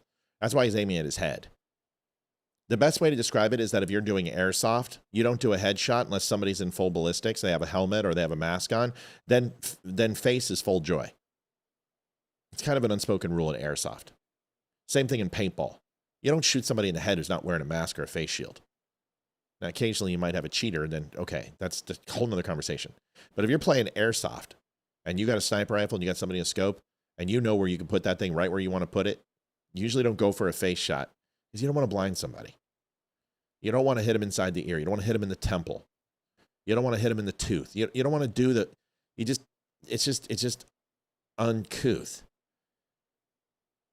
But that guy's wearing a face shield and a helmet, and that you can hit his body all day long. That pepper ball ain't going to do nothing. But once you hit that mask, break that seal, break the mask itself, take out the filter, punch the filter, then that guy's in a world of hurt. So you aim for a headshot. And it's his fault because he's wearing the gas mask, which means that, hey, I'm not going to allow you to stop me with pepper balls. The hell we're not. We're going for your head. And one missed or either ricocheted off of him and glanced off his helmet and hit the priest. Don't stand on that property. You're not supposed to be there. That's an area you're not supposed to be. Suck it up. So that's why that guy got hit.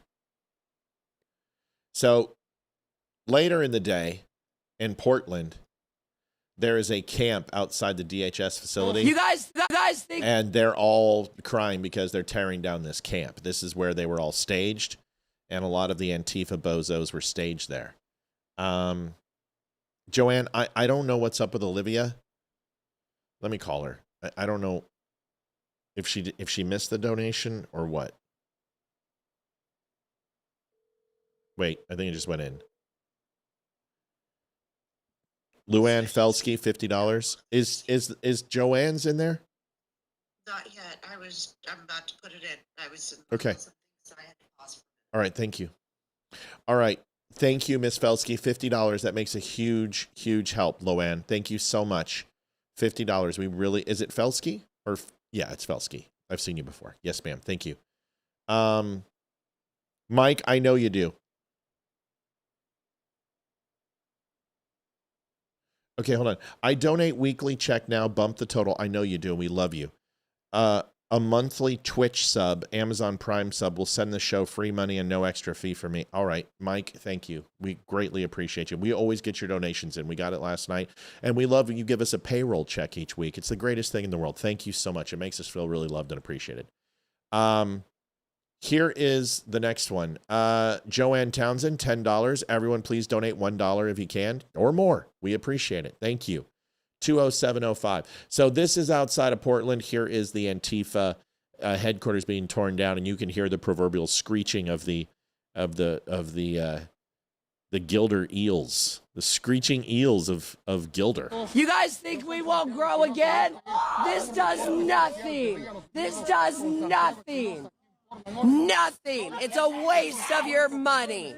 Lee Wilson donated $5. Thank you, Lee. If Lee, I really appreciate you. If it's not going to do anything, then why are you crying? And why is your balls dropping? How old is this kid? His voice is my son, who's outside of what, 12 years old, sounds like more of a man.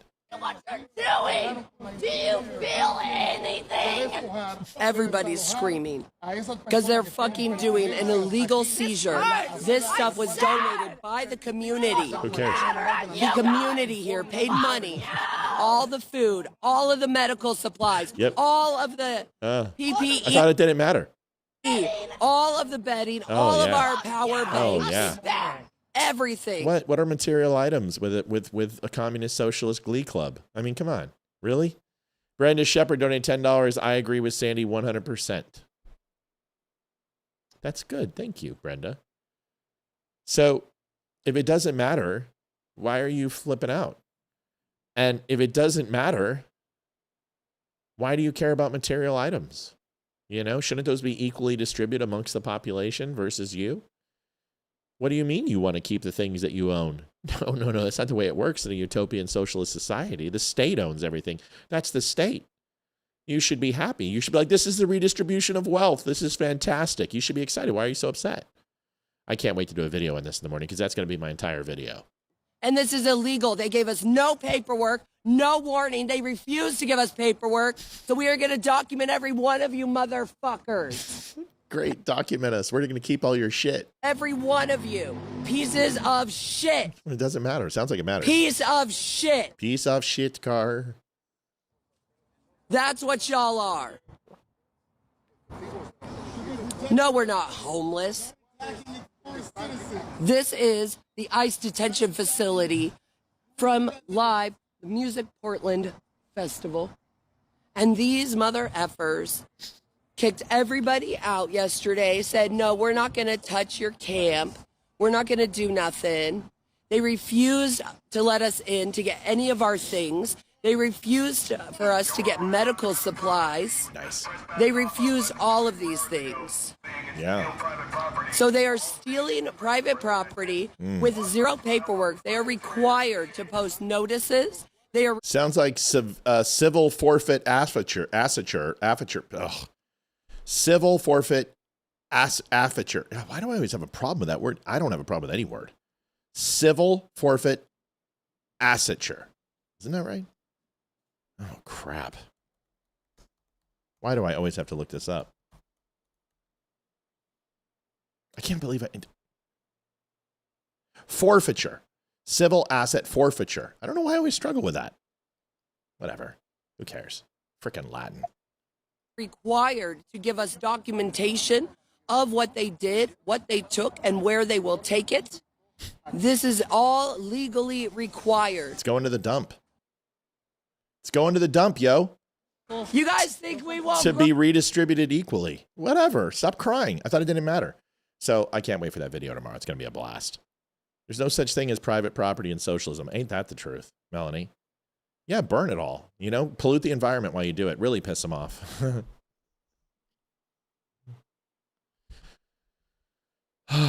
Civil asset forfeiture. Thank you. And forfeit, which means to surrender, and the action of. I don't know why I muddled those together. Civil forfeit asset. That's why I was out. Civil asset forfeiture, which is civil by the people. Asset, which is something of value or something with ownership. And forfeiture is you surrendering it in the process of. Civil forfeit asset. Just did it again. Civil forfeit asset. That's not real. But civil asset forfeiture is. It's like dyslexia for cure found. I mean, cure found for dyslexia. I know what it is. I just muddled it. I don't know why. Maybe I'm just getting old. All right. Here is a video that I did earlier today. Oh, we got some good stuff tonight. You guys got to donate. I want to stay on a little bit later tonight. Here is a video, and you guys may have seen this, of this guy in New York. Holy moly. Who was literally calling out Intifada. And was calling for the river to the sea to bring it to the U.S. soil and expand October 7th. Here it is. Listen to this guy. And then I'm going to show you a video of how someone cornered him. Listen to this. We did not act enough. We did not act enough. We did not act enough. Repeat after me. We did not act enough. We did not act enough. If we acted enough. If we acted enough. The headline behind me would read. The headline behind me would read. Gaza has been liberated. Gaza has been liberated. So our work is not done. So our work is not done. We first October 7th. Louder than we did the first October 7th. Make it clear that we are not going anywhere. We will keep fighting until Palestine is free. From the river to the sea. Within our lifetime. Make some noise.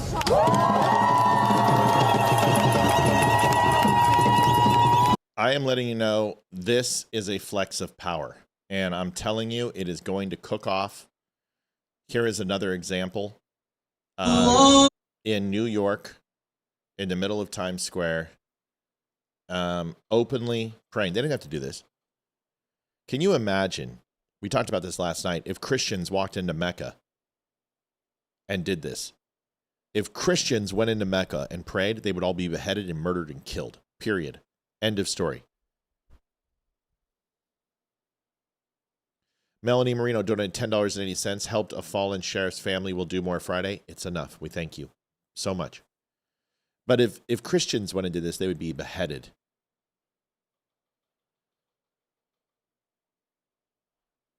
This is essentially a warning. This isn't peaceful prayer. This is to show New York that Muslims are to be considered. And this is a flex of power that we can do what we want, where we want, when we want, and nobody can stop us. That's what this is. This is not a peaceful demonstration. They're like, oh, Matt, it's the most peaceful thing in the world. They're praying. No, this is an absolute 100% flex of power. Here it is. Allahu Akbar, Allahu Akbar, Allahu Akbar,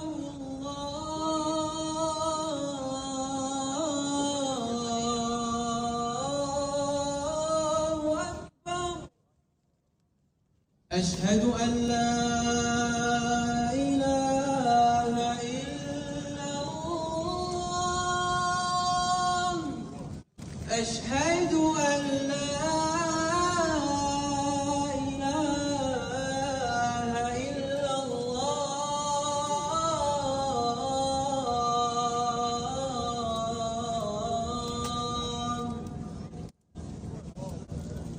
It's an act of dominance, and it's happening all over the world.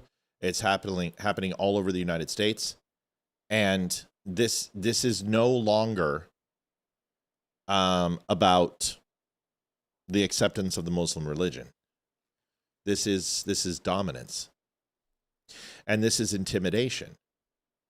This is why they've moved into communities and they're playing it over the loudspeaker. This is against First Amendment rights of people when it comes to freedom of religion. Nobody wants Christianity spread this way. This isn't Manifest Destiny, which was created by a Democrat, by the way. This isn't forced contrition. That's not the way this works. Christianity is a religion of love, and it's a religion based on privacy. And it's celebrated communally. It's not designed to go out and make grandiose displays of religion as an act of dominance. People always ask me, Tim Pool said this today. Gene McLaughlin, $20, finally out of PayPal jail. Thank you, Gene, so much. People keep asking me, well, Tim Pool said this. And Tim Pool, I'll get the screenshot. And I was just like, Tim, what a dumb question. And I'm not trying to insult Tim because I think Tim's a good dude. But Tim asked this question today, and I got an answer for him. He says, why are the pro-Israel people so bad at the PR game?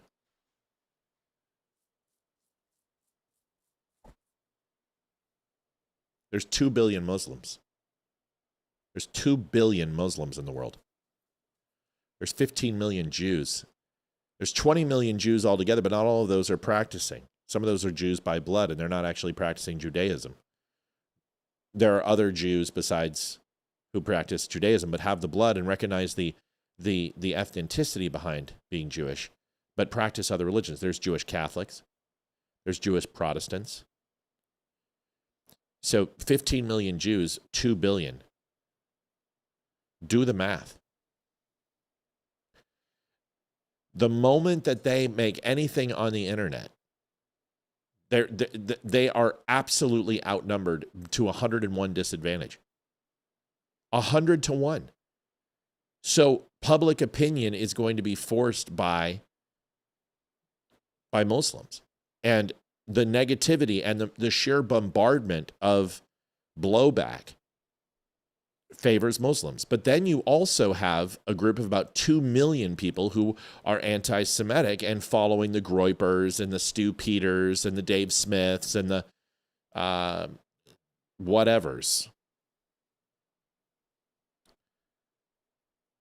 And then you couple that with people who are just not supporting Israel and can't get behind it, and America first, America only. You've got millions of people doing that. They're outnumbered. They're always outnumbered. Now, do I feel bad for that? No, honestly, I don't care. Most minorities are called minorities because they don't have as loud as voice as the majority. But my problem is don't ask dumb questions. Why are pro-Israel people so bad at the PR game? It's right there in front of you. It's sheer amount of numbers. So every time you hold a poll or every time you post something, you're going to get 100 comments or 100 votes in the favor of one way versus the other. And that's not even including the rest of the world. I told you day after October 7th, the Jews are hated. And you're about to see it. So there's Tim Pool's answer. You know, there it is. It's not that hard to understand. Matt Gaetz was on Tim Pool today, and I watched a little bit of it, and I'm not gonna lie to you. Matt Gaetz, he bothers me. I'm just letting you know. I don't know why he bothers me. It's like a snake oil salesman or something. There's just something about him. WR332, also known as Isaac, donated. How's that inclusion working out for you, buddy? The Democrats don't see risk. They'd walk themselves into Sharia law and force society smiling blindly. Yeah, because equity's a lie and so is equality. So Matt Gaetz had some things to say on Tim Pool today, and he was talking about how he had a QR code on his badge, and people would walk by and scan it. Well, I've been to several fundraisers for political candidates and junkets, and we ran them in Comcast. It's not just the Jews that do this. Everybody does this. The NRA does this. Planned Parenthood does this. The ag departments do this. Tobacco Studies does this. Everybody does this.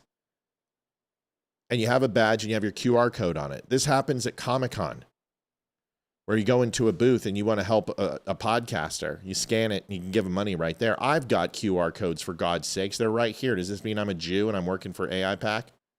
I got QR codes. Does that mean I'm for sale? Can I be your slave, please?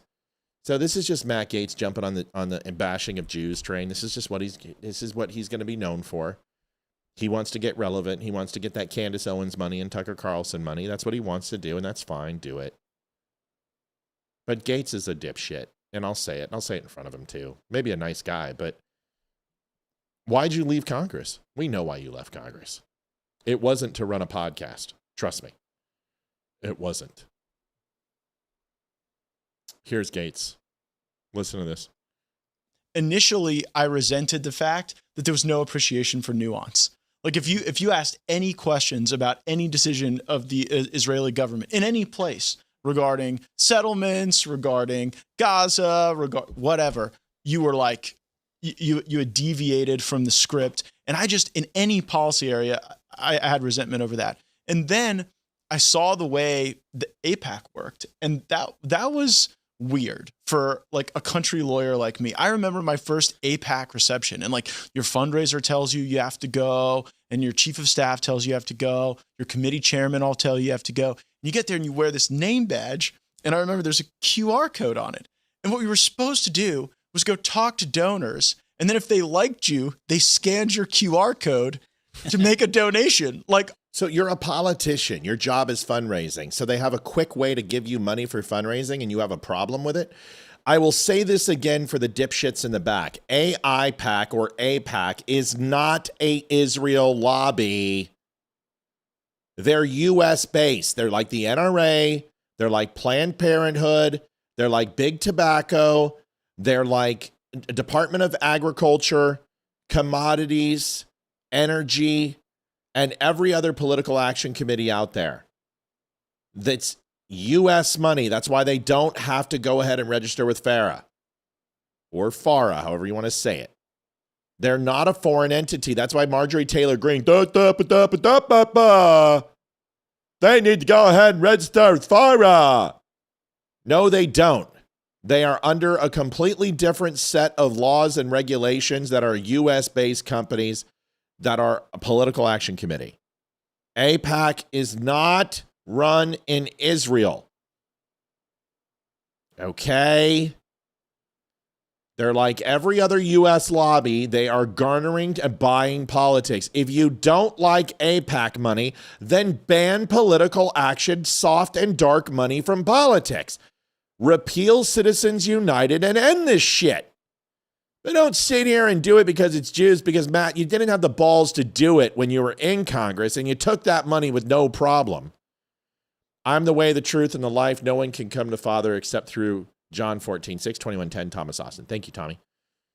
So don't give me this crap, Gates. You're just jumping on the Jew train because it's easy to grift off Jews right now. That's okay. You want to do that, that's fine. But trust me when I say this, the war will end and people will go back to closet-hating Jews. This great awakening that's taking place where Nick is like, I'm the future. You're not the future. You're the past. And we've already repudiated your bullshit. You're just loud right now.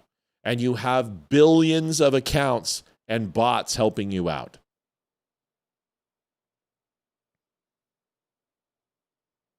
Matt says, Matt, just catching up, jumped on late tonight, saw the photo with Barry. For a second, I thought you were Shorzy. What does that mean? I don't know what that means.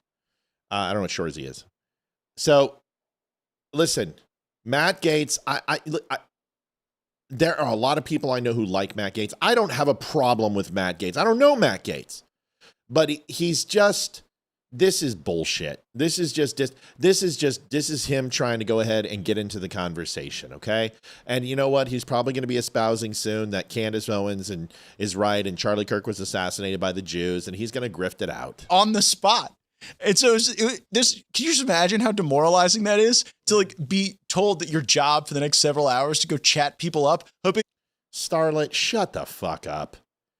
My level of tolerance for you is 0. Just shut up. I'll cuss whoever I want. I'll call anyone a name I want. It's my show. Go fuck yourself. Your pretentious ass. I'm sick of you. Shut your fucking face. Scan you like a can of tomato soup on the way out of the meeting. I mean, it's literally purchasing. Right. And so I saw that and I was like, wow, that is so freaking weird. And then, I was in Israel. I went multiple times. And I did not like the fact that I found someone in my room rooting around in my stuff that should not have been there at the King David Hotel when I came back to my room when no one was expecting me to be back in my room. And I just presumably Israeli law enforcement. I don't know who it was. I just thought, like, this is weird. All of these things combined are odd. And then the policy outgrowth seems to be an obsession about the Middle East that has not served my generation well. I just don't. Sounds like your mouth is as dirty as Trump, and so's your coochie. So shut up. Lady, I don't know who you think you are, but you're no longer here. So goodbye. You're annoying. You were too much of a coward to call in. You're a fucking troll. And you've made me say the F word 4 times, which means that you're just annoying the shit out of me. Go cook something for your husband. And if he's not there, and because he's not dead, he's hiding. Room, rooting around in my stuff that should not have been there at the King David Hotel when I came back to my room when no one was expecting me to be back in my room. And I just presumably Israeli. That is the first time I have dropped any curse words at a person in I don't even know how long like that. At least what, a month and a half? The fact that you made me do that. You didn't make me do that. I did that. My own weakness did that. And you know what? I don't care. I'm not going to apologize. And it felt good because you're annoying. You don't have anything. All you want to do is create havoc. And also your backhanded comment that people liked about Jews. I noticed how you had to bring Jesus into it too, which contradicts it completely. And I know what you were saying. You're not trying to be kind. You're trying to take a cut at Jews. Okay, so why don't you just say from the river to the sea and then shut up? Shut up. Well, I don't know who it was. I just thought, like, this is weird. All of these things combined are odd. And then the policy outgrowth seems to be an obsession about the Middle East that has not served my generation well. So let me get this straight. Matt Gaetz is at a conference, and he's got a badge, and it's got a QR code on it. And it's got a barcode on it. Matt Hollanday donated $10.80. Thanks for always letting us in behind the gate, so to speak. Oh, no problem. It's my pleasure.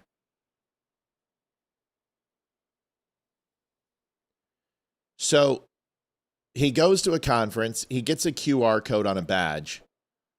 And instead of leaving and didn't have a problem with the QR code, he gets scanned, gets money donated to his campaign. They give him money.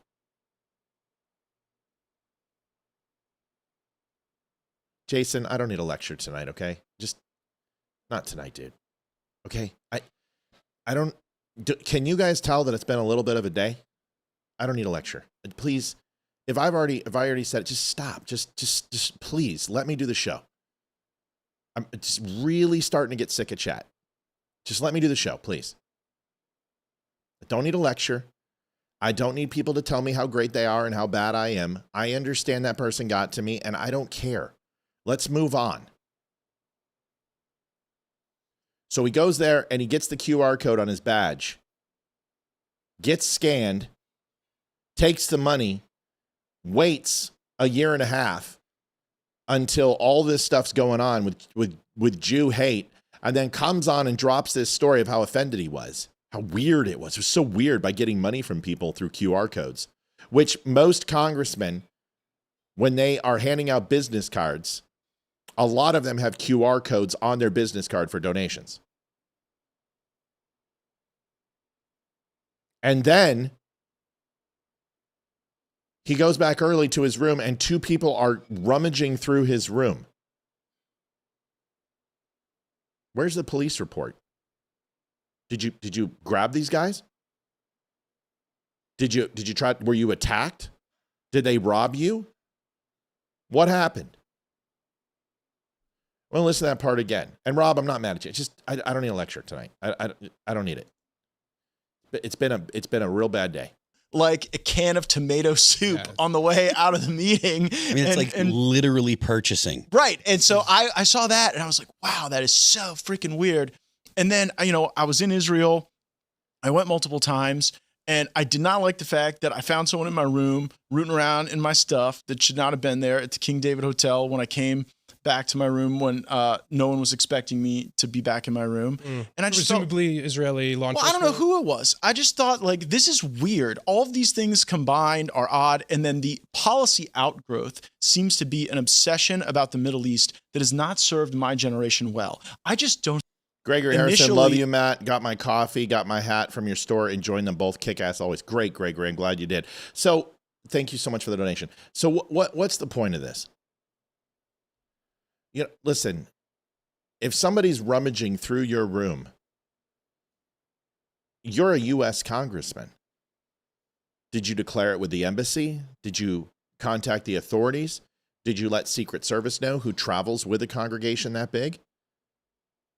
Sorry, I wanted to listen to it. I didn't show it again. We already showed it. So, did I miss it the first time? You guys saw it the first time, right? Sorry, I'm getting distracted. People are bothering me. And that's not Jason. It's just that troll. She reminds me of my mother. And I can't stand people like that. So he kept the money. He gets bummed out. He gets bothered. Someone comes in and rummages through his room. And this is the first we're hearing about it.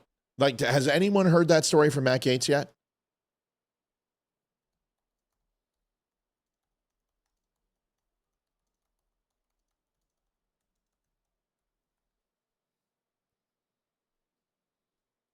Or was it housekeeping?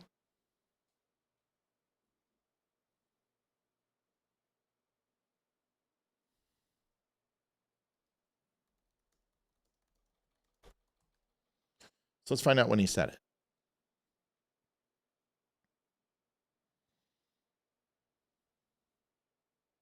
August 10th, 2025.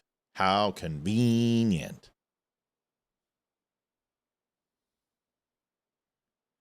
You didn't see the video? Did I not have the video up the first time? I'm sorry. It's been a day. It's been a day. There's the video. Initially, I would have sworn I played the video before. I resented the fact that there was no appreciation for nuance. Like if you asked any questions about any decision of the Israeli government in any place. Okay, good. We thought we saw it. Yeah, there was no more. That was it. I was just playing that part back because I wanted to hear it again.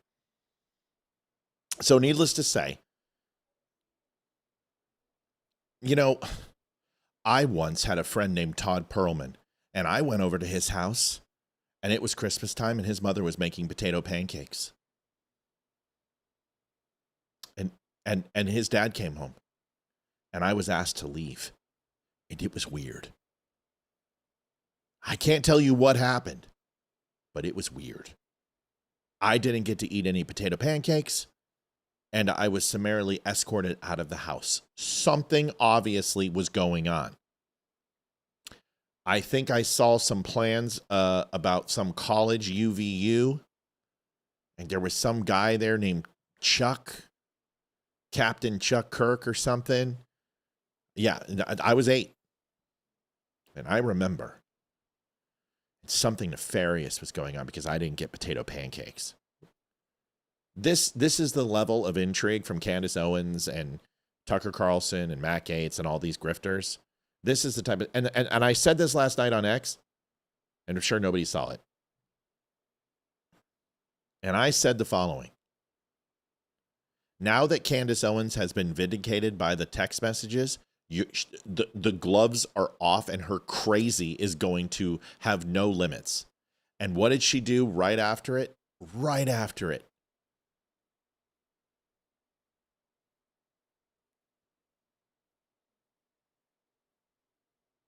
This is what she said. Crazy town. Watch this. I needed it. So anyways, you guys, I'm going to read a couple of more sponsors, and then I want to get to all of your comments, some explosive things that we will be revealing tomorrow. I'm really excited about everything. And also I want to add to this, I needed it. Really excited. She's really excited. When Erica Kirk was excited, they said that she was being callow and she wasn't really sad about her husband's death. But Candace is excited to go ahead and continue the grift and make everyone think that Jews killed Charlie Kirk with absolutely no evidence whatsoever. But she's excited about it. Did you see the smile on her face, the satisfaction that she finally got this text message? She knew about it, and then she finally grifted or paid enough for it to get that person to get him a copy or someone in the government to give her a copy. And once she got that, she had her receipt. Because people were so freaking shocked that she wasn't lying. She's happy about it.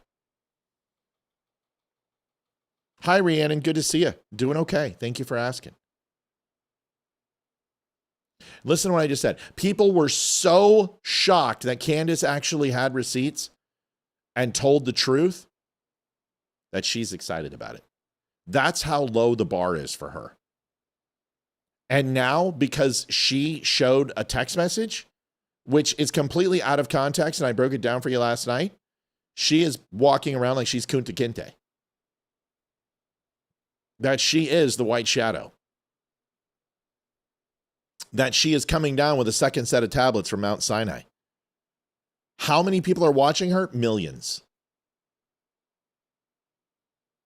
Here is the video. Jason, sorry I snapped at you. You didn't do anything wrong. I appreciate you trying to bring me back down. Just, it's been a shitty day, bro. That's all. Because I'm very aware of what's going on, okay? And I don't know how the executives over at Turning Point USA sleep at night. Text chain that has been made known and released by Candace Owens. And I just want to address it head on because, that was a text grab, a screen grab that I had shared with people. So it is authentic. I don't know how you can present. Remember, I told you this last night. And we had a viewer in here that was like, no, it was an open group chat. And she was not in it. It was a screen grab by Kovlet, I can't remember his name, the guy you just saw. And he sent it into the FBI. And somebody leaked it to Candace because she's been grifting it. She heard about it. She didn't have a copy of it. And she got a copy of it. And then she showed it. Otherwise, she would have shown it 3 weeks ago and put it behind a paywall. Yourselves as a Christian organization and not be dedicating yourself to the truth. No matter what the cost is, you tell the truth. That's it. And you tell it immediately. And I don't think they're capable of doing that. And I have an idea as to why that is. I think the same people that were pressuring Charlie are pressuring them. In fact, I know that for a fact. So they might need my help. I actually am really excited that the truth is out there. I first want to say the reason I didn't share that screen grab publicly is because it was a private exchange, and I felt like it didn't necessarily comport with things that were already public. I wanted to not betray my friends' trust in that way. But I did share it with some people. That is a dig. That is a dig at Candace. So let me help you read between the lines. Candace betrayed Charlie's trust, and that was beneath us. So she did it. That is what he just said. Do you understand? That's what he just said. Does everyone understand that before I move on? Can we read between the lines that that's what he just said? Is that that we had too much respect and love for our dear friend, and therefore Candace did not. Does everyone understand that? No, Jason, you didn't do anything wrong. That was my fault. I got grumpy. All right, so we all understand that. Okay. Because it happened really quick. It was folks, we're at 294.75. We've got 8 minutes left to goal. I'm going to put up the goal window because I really don't want to be going through this trying to hit goal. I would love to overdrive. You know, we were hoping maybe we could overdrive tonight. So let's see what we can do. Okay. All right. Here's the rest. You know, it took 33 hours for authorities to get their suspect. And in those first moments, we wanted no stone unturned. About 48 hours before Charlie Kirk died, Charlie informed people at Turning Point, as well as Jewish donors and a rabbi, that he had no choice but to abandon the pro-Israel cause outright. Okay, Charlie was done. He said it explicitly, that he refused to be bullied. Angela, I'm going to say this very quickly. And with all due respect, if you keep coming in here and bashing Catholics, tonight will be your last night in the show.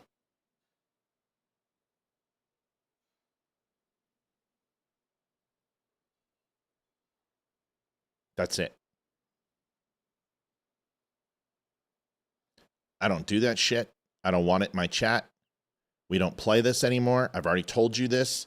I told you this drama is over, and it either ends tonight and you take your medicine and you move on now, or tonight's your last night here. So get it right or leave. I don't care what your opinion is on religion. I don't care how you feel about Catholics. I don't care how you feel about Jews. Everybody's welcome in this chat. Everyone's allowed to go ahead and express their opinions, but you're not allowed to degrade religion. And you come in here all the time and you bash on Catholics. Okay? I would never allow anyone to bash on Christians. I wouldn't allow people to bash on Jews. And I also don't allow people to bash on Muslims. So pick. Okay? Great. Anymore by the Jewish donors? Can you guys answer? Did he express that? This group chat text, he does say, that he is leaving him no choice but to leave the pro-Israel side. Here's what I want people to know.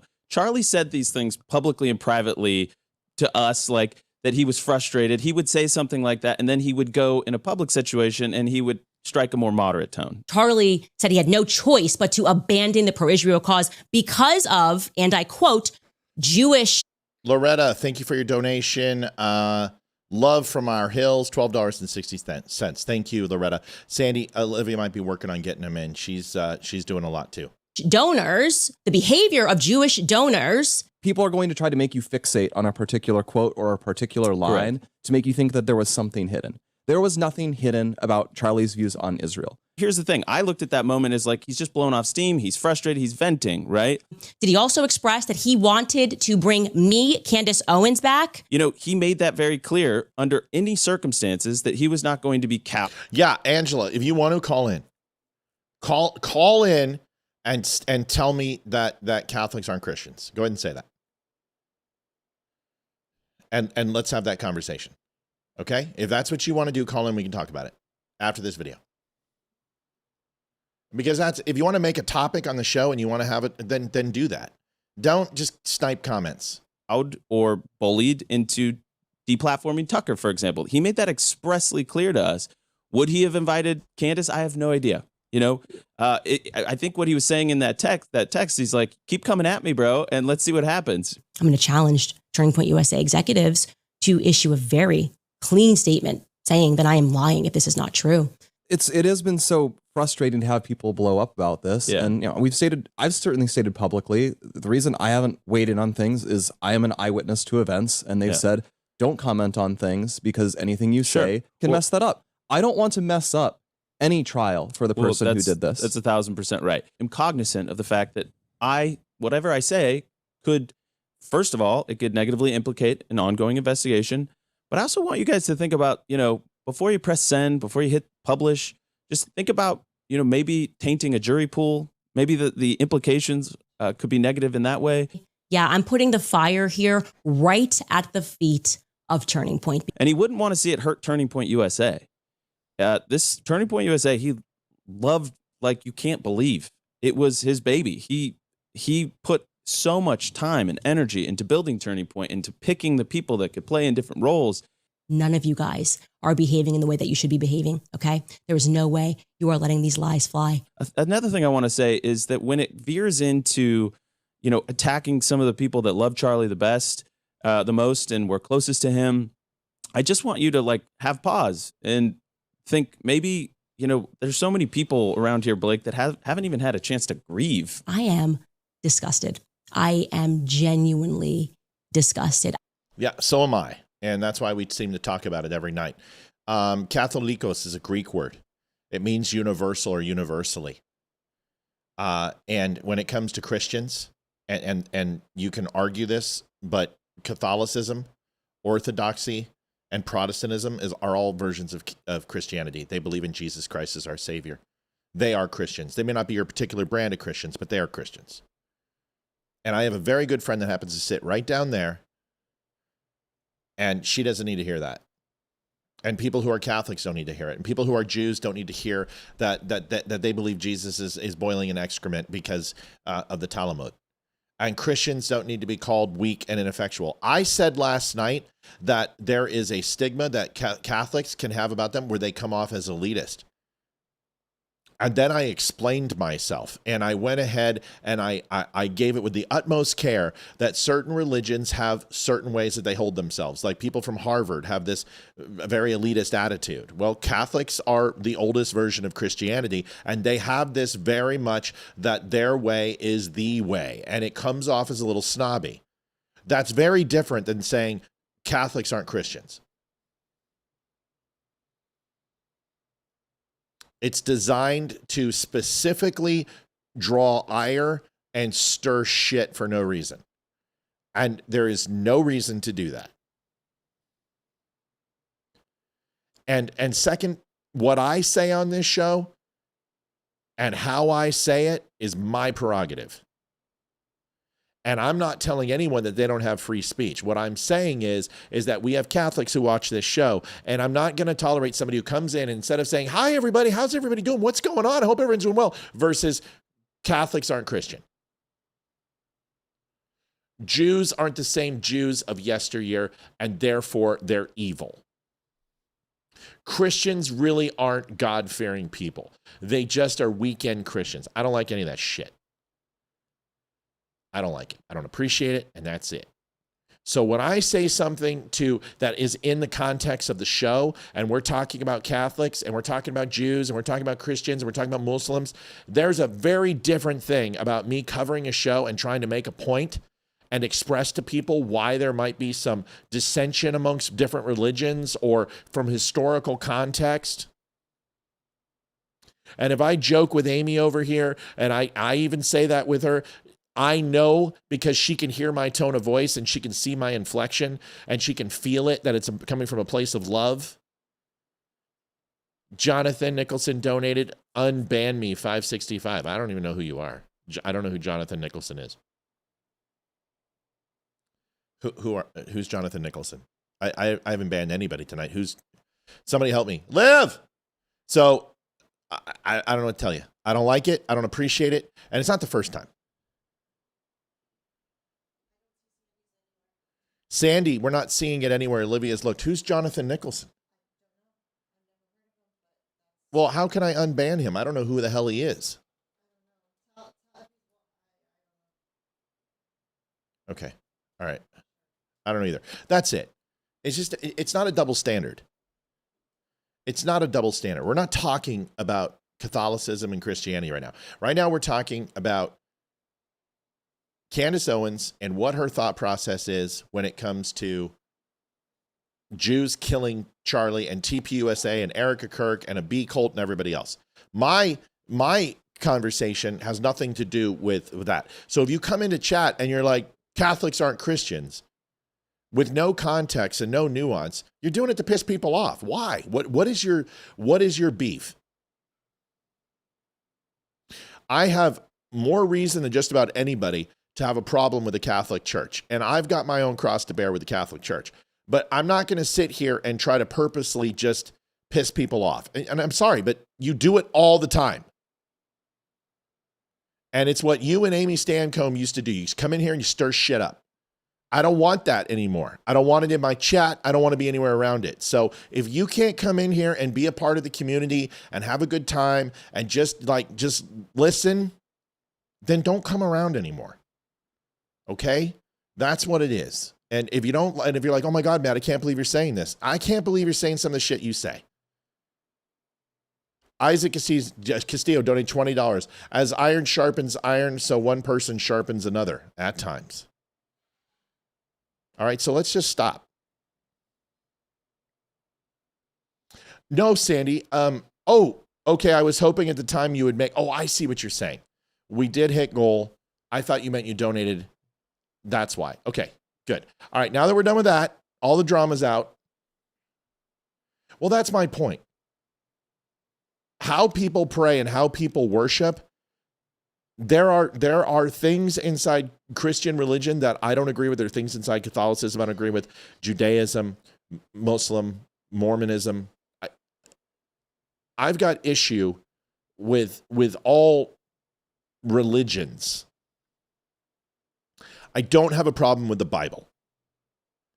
And I wish that people would stop pretending that the way that they pray and worship somehow makes them better than somebody else.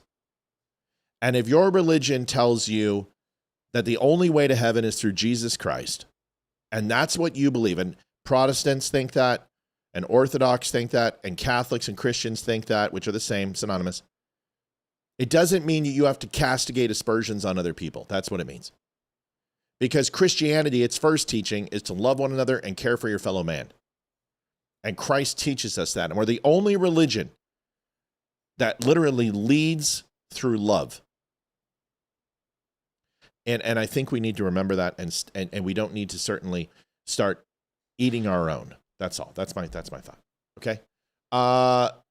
Don't have to listen to it. I'm not your spiritual advisor. So there is a gentleman who I've been watching for 5 years. Oh, here's the video. The death of Ishmael. Sorry, you know the Antifada guy? Bring this full circle, and then we'll move to another one. This is the Hamas sympathizer from the river to the sea calling for Antifada, global Antifada, specifically in the United States right here. This is the guy. Watch this video. Someone confronted him. Just watch this guy. Any thoughts on the death of Ishmael Haniyeh? Nothing? I gotta admit it, you run a pretty tight organization. You guys are pretty effective out there on the streets. I see you're a smart guy. I know you're pretty articulate. What do you think? How's this going to end? I it your thing to harass people on the street? I'm just me, right? Look what you guys do. You walked up to me. I know. I'm asking you a question. I'd rather have a conversation. So I'm once again going to ask you, is it your thing to harass people on the street? I just like that. I'm curious because I know you lead this organization. I'm curious your thoughts. Once again, you're harassing people on the street. Is it your thing? I'm just asking you a question. This isn't harassment. Well, we know your Instagram. You're an urban warrior. We fucking know you. I'm just asking you a question. I'm curious. We're going to find out where you live, bro. Watch. We're going to find out where you live. We're not going to hurt you. We're just going to find out where you live. That's it. Yeah. You know where you Are you upset about Ismail Haniyeh being dead? He's in heaven right now, bro. Where? Any thoughts on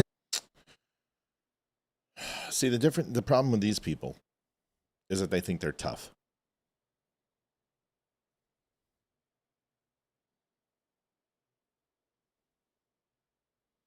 They think that they're warriors. They think that they are strong because their cause makes them strong. It's not a cause that makes you strong. It's not a belief that makes you strong. And it's not training, and it's not repetition, and it's not cycling through till muscle memory takes over. The most ardent and fierce warriors that I have shared relationship with, broken bread with, or chewed on sand or gulped some water with, the one thing that I have learned about them, which is to a person,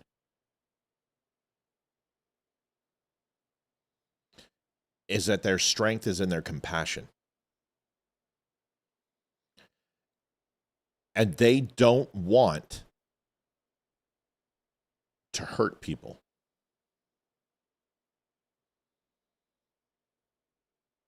But they also live by a code that their profession is violence. And they are trained in it, they are immersed in it, they are baptized in it, and they know how to execute and prosecute it to the nth degree. And if you push a man whose profession is violence, you will find out what a violent man truly is. These people are not that. These people think they're righteous. These people believe that their cause justifies their action.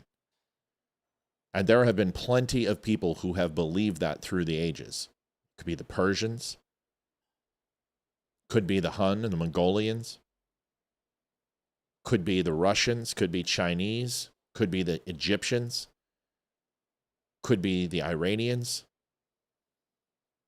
could be the Japanese, if I haven't said that, the English, and even the United States.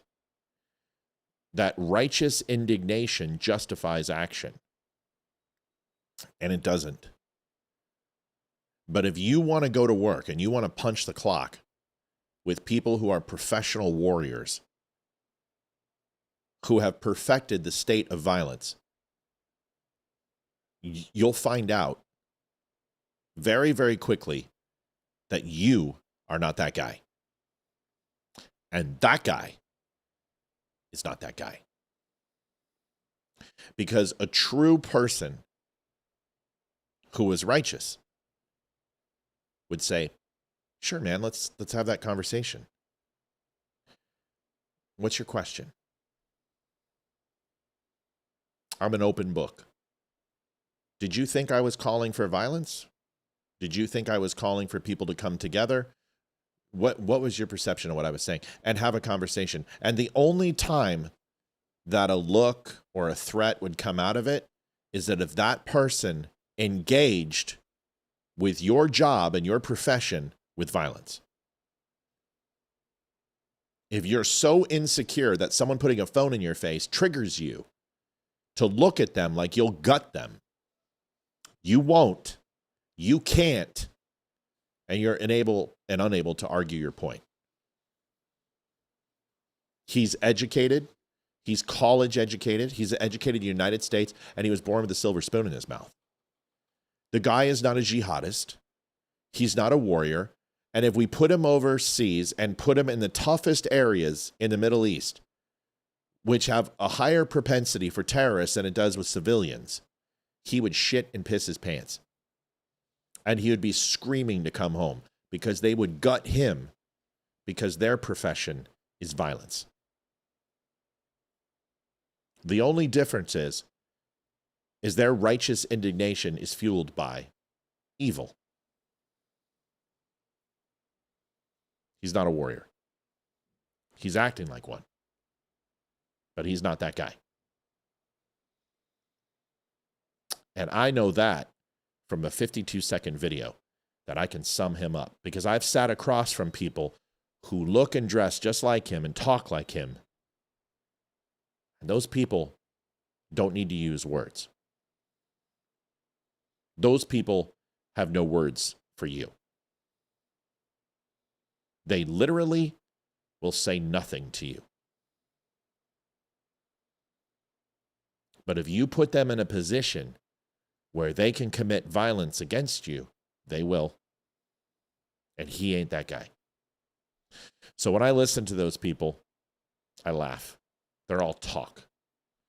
He's a silver spoon inheritance baby. Watch him again. Death of Ismail Hania? Nothing? I gotta admit it, you run a pretty tight organization. Watch his mannerisms. Watch his face. He's pretending he's ignoring him. He's pretending that he's above it all and he's not listening. He's listening to every word. And it's affecting him because it gets him to talk. You guys are pretty effective out there on the streets. I see you're a smart guy. I know you're pretty articulate. What do you think? How's this going to end? Is it your thing to harass people on the street? I'm just me, right? I mean, what you guys do? You walked up to me. I know. I'm asking you a question. I'd rather have a conversation. So I'm once again going to ask you, is it your thing to harass people on the street? I just like... Yes, it is. Now what? What are you going to do about it? These guys are a dime a dozen. And when the first round fires, they're the first ones to run. He is a front man. And he can't even argue his positions. This guy is a guy named Hasan. And I don't know if you've heard, but this is an interesting story, and I figured I would play it for you. Joel. Hasan is huge, and he has a massive following. And here is another guy who pretends he's tough, and he's a man of violence, and he's strong. He's not. He's just literally an internet dweeb. And that's okay.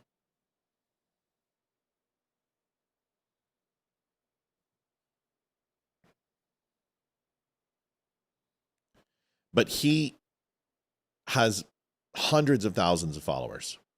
And he is huge. And there's no jealousy or animosity towards him. Honestly, I think he's created something amazing. And he is making money off of it, and he can sit in his mom's house and in his bedroom and live there forever, and that's great. And great. And he doesn't have to give you any world perspective that he hasn't learned off of a computer. Those things are fine. I don't care. It doesn't bother me at all. And he's created something that's great. It is great. It doesn't matter whether you agree with it or not. It's still great. But this guy, and I'm not trying to call him names and degrade him.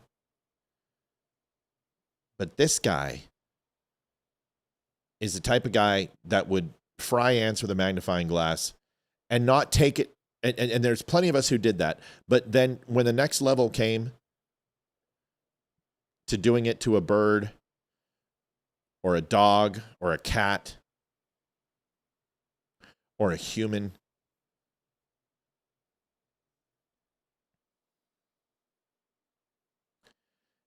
they don't have that mechanism inside them to say stop. This guy, in my opinion, that dog is abused. And I'm going to tell you something honestly. My dog, when I raise my voice and yell, she puts her ears down and she goes small and she hides. And it could just be, Olivia! She doesn't like it. But she always comes up and shows love. And whenever I call her, she comes up. And that dog is adored. Last night she chewed. She got led over to where she chewed. She got a swat on the nose. And then she sat next between Olivia and I and loved us for the rest of the night. That dog is loved. Didn't get a shock collar. I didn't go ahead and beat the dog. I didn't go ahead and not feed her. We literally set her up on the couch between us. And she slept right there in condemnation.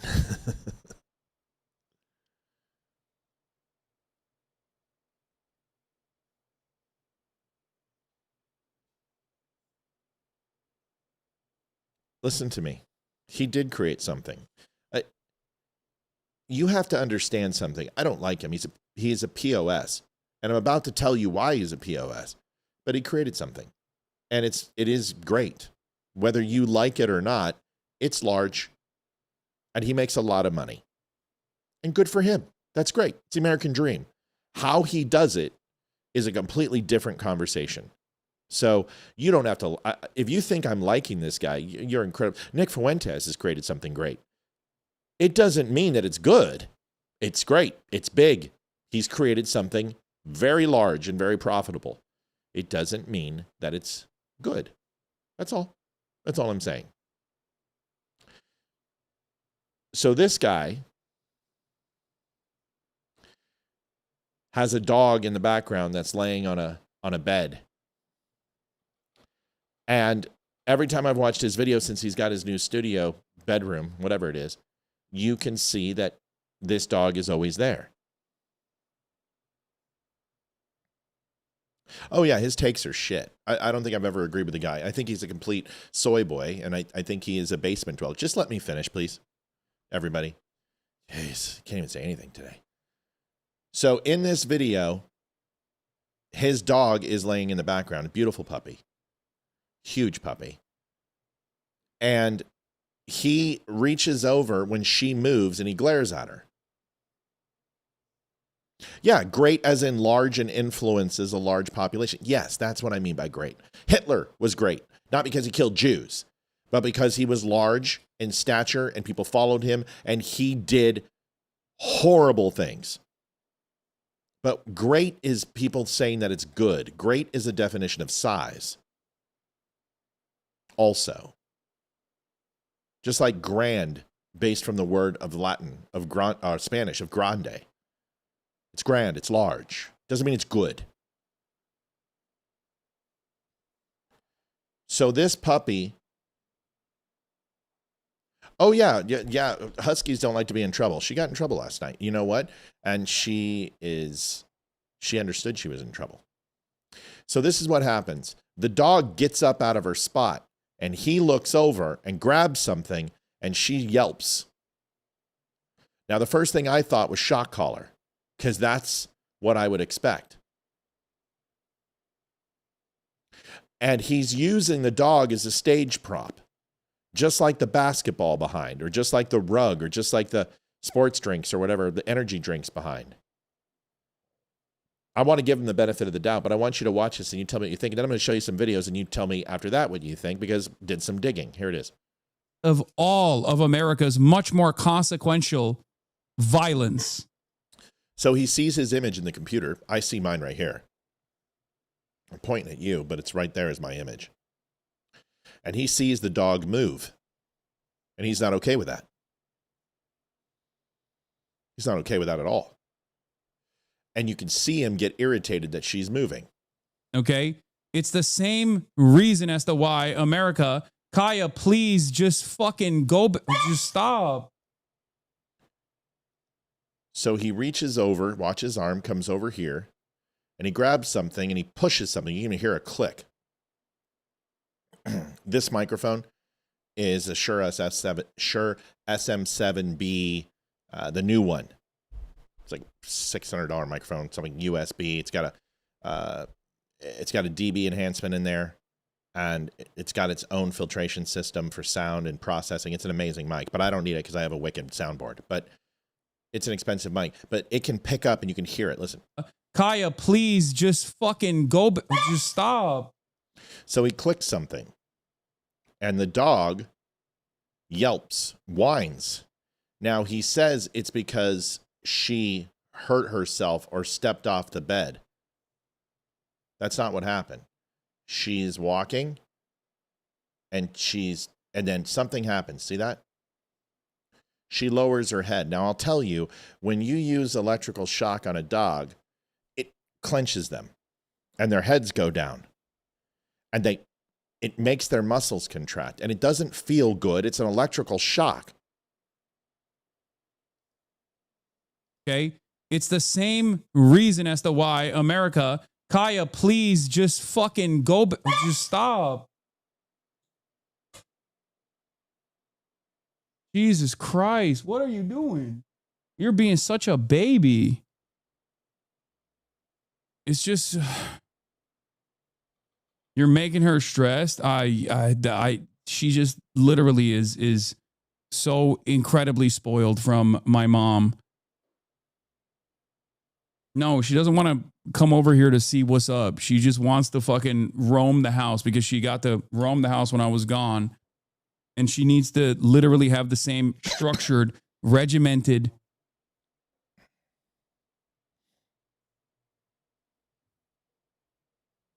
I think that clip went to Trump's big baby desk immediately. I hate everything. I hate everything. Of all. This guy is a douchebag in every sense of the word. And I'm not going to lie. I have on the top of the nose with my fingertips on my dog's nose. Absolutely. I've walked her to when she's pooped in the house. I've raised my voice. And I've disciplined the dog. That's not discipline. That is you using the dog as a prop. Now, people are like, come on, Matt, you don't know it's a shock collar. Well, I do. Because not only did he come out and try to defend himself, I'm going to show you some behavior that he's had. And I know you're like, okay, come on, Matt. Here's a clip of him in his old studio and comments about his dog. I know you're like, well, Matt, why is this news? Well, because it's important to me. That's why. Because I think people who abuse animals are complete douchebags. That's why. Just such a lib ass, like, oh, dude, please don't get a Frenchie. I just wrote a Vox article talking about how problematic they are. Like, I don't give a fuck. I know they have breathing problems. I know they're incredibly fucking inbred. I don't give a shit. I know. I don't care. Like, I don't give a shit. This is a dog. Just such a lib. So, showing some demonstrations of that.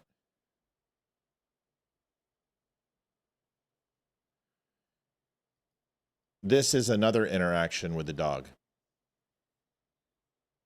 Feelings and the same positive association with Israel. So all this does is breed resentment against Israel. And also, depending on how...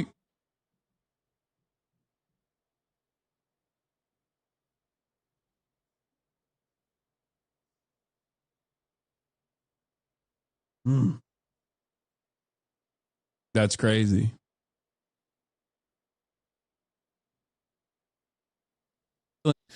Give me 5 minutes and a bat. So here is his response. So of course he's like, she tripped. She tripped, man. She just tripped her leg. She tripped. Okay. Well, here is his excuse now. And he says that it's a collar that vibrates. Even if it's a collar that vibrates, it obviously causes the dog pain. It obviously causes the dog pain. And it's not a vibration. It's a shock collar. From the size of the item that's on there, and it's got the 2 electric diodes on it, I guarantee you it's a shock collar. It basically looks like a flat 9-volt battery. Here's the video. Listen to this bullshit. This is the one that people are talking about. Okay, this is the one. This is the one that they saw. It has the capacity to vibrate. Now I want you to watch it. Of all the videos of this guy, the dog is right there next to him. He just took the collar off. There's another video where a woman is in with him and she says, hey, the collar's too tight. I think you're choking your dog. And he gets flippant about it. I'll show you that one in a second. But he starts petting the dog. First time I've seen any love towards this dog. Now, obviously, people are turning against him. And he's losing fans over this. Because he's ashamed. And all he had to do was come on and say, hey, I screwed up. I've used that collar. That dog gets very, very wild. On the shows, I set her over here. My mom makes me watch her, whatever. I will not be using it again, and I'm sorry. No. He Candace Owens the things. Here it is.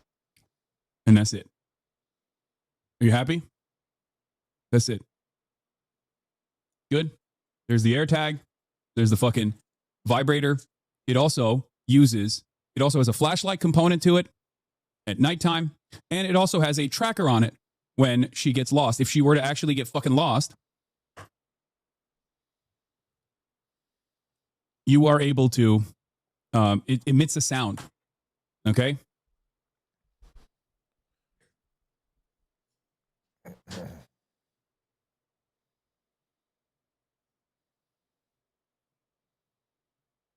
It's amazing. And dog's a part of the show. You see how the dog pops up in the lower left-hand corner? So this is my phone line is on that. So obviously it's used to, the dog is used as a prop. See, every time somebody subscribes, it pops up. Now you're being nice to the dog. Place. There are days where Kaya doesn't wear a collar. There are days where she wears a different collar. Okay? This, in and of itself, doesn't actually work in the way that you think it does. Okay? Here. This is the flashlight. Okay? And this is when it vibrates.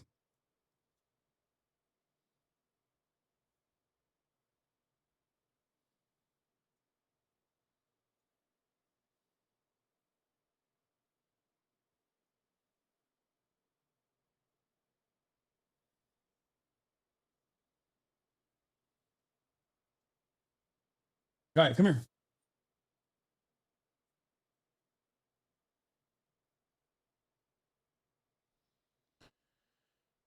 Listen, I'm not the guy. I'm not going to say how he should or should not raise an animal. I just don't think that a guy like that should be able to obviously lie, not take ownership for it, not admit, hey, you know what? I went too far with that dog. There's also a video of him where the collar is way too tight and somebody says, I think she's choking. There's people like that who talk to hundreds of thousands and millions of people, and they're pretty violent. Now, I've been very open and honest about anger issues that I possess. I get angry. I get pissed off. We know this. And I'm not perfect. And I'm not going to say that I've never raised my voice at my dog when I walk in and there's something completely torn up and chewed up that means something to me. Of course, I've raised my voice. But there's a big difference. And people know that my dog comes in here and sits with us and comes and loves us. And she sits with me all day, every day. Does that mean I'm the best person in the world? No. But him using his dog as a prop and then sitting up there lying about it, I think it's crap.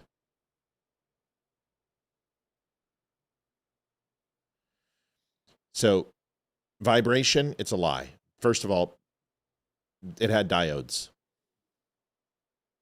And those diodes go through the fur and they go and touch the skin. And you have to keep it somewhat tight, and certain collars are meant for certain dogs, and the diodes are longer for long-haired dogs or bigger dogs. He's shocking the dog, and it may very well vibrate too, because some of them have that option to vibrate or pulse as like a warning that a shock's coming, and then you shock them. And I know this because I have a neighbor who has a canine. It's a Doberman Pinscher, or a German Shepherd, and has explained how these little collars work. So there's no doubt it probably vibrates, but it also shocks the shit out of the dog. And there's different levels of intensity, and it just sucks. I know a lot of team dogs, and I know a lot of guys who've trained team dogs, and they don't use that type of negativity unless it is absolutely an extreme situation, an extreme circumstance, and very sparingly. They treat them with love. They sleep with those dogs in the same room. They eat with the dogs. The dog goes everywhere with them. When they're in bivouac, the dog's there. When they're doing a hop in a C-17, the dog's with them. They jump with the owner. They insert with the owner. And they're teammates, and they treat them with the utmost respect. That guy is a dick.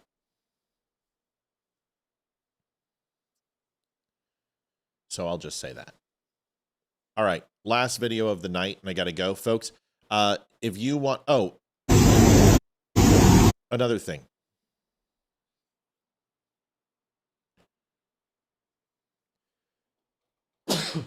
Excuse me. This is a video. I've been showing you guys these of bot farms. Most of these interactions that you're getting involved with are bots. They're not people. Here is a video of just some of the interactions that you'll see.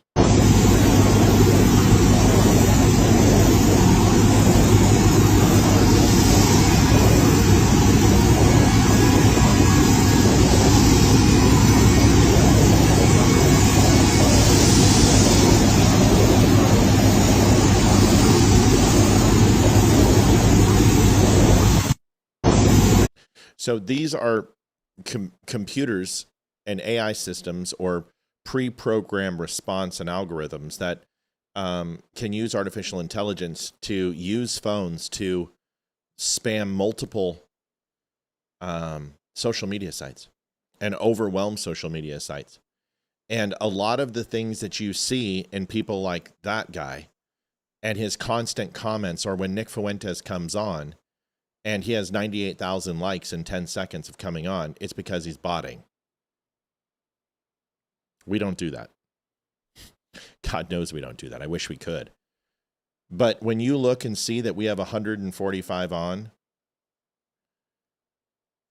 and only have 50 on Facebook, which is the dumbest thing ever, considering we have 317,000 followers and people interact with our page all day, there's the opposite of that, which is called throttling, where they don't allow your message to get out as much. But to have 50 people on is ridiculous. We have 150 people on All In Network. Not on Rumble. We can't check it. But there's no way we have 52 people. If I asked every person in Facebook to respond right now and say something, you want to bet it's more than 52? Because we've got 114 likes, and the comments will be upwards of 700-800. And and that's on Facebook alone. It's just, you're not going to get that level of interaction with 50 people. It just doesn't happen. That means every single person would need to post 10 or 15 times. It's just not the way it works.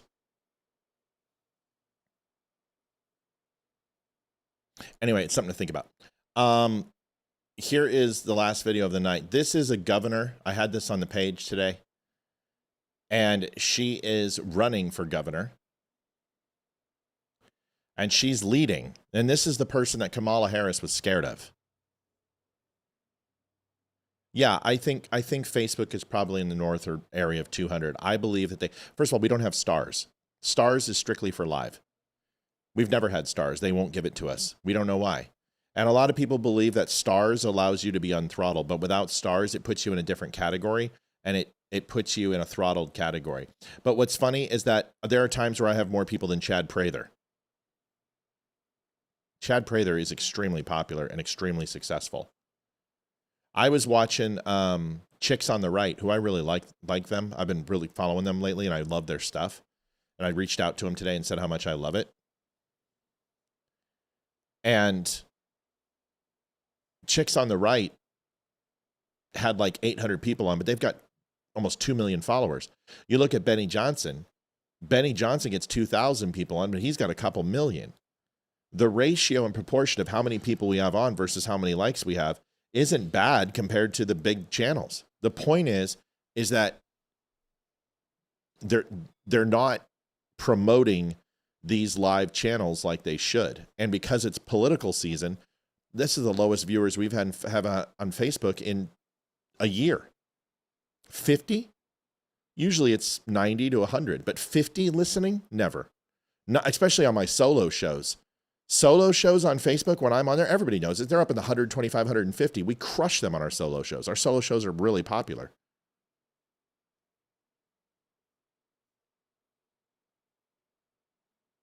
So that's why. Well, it's November.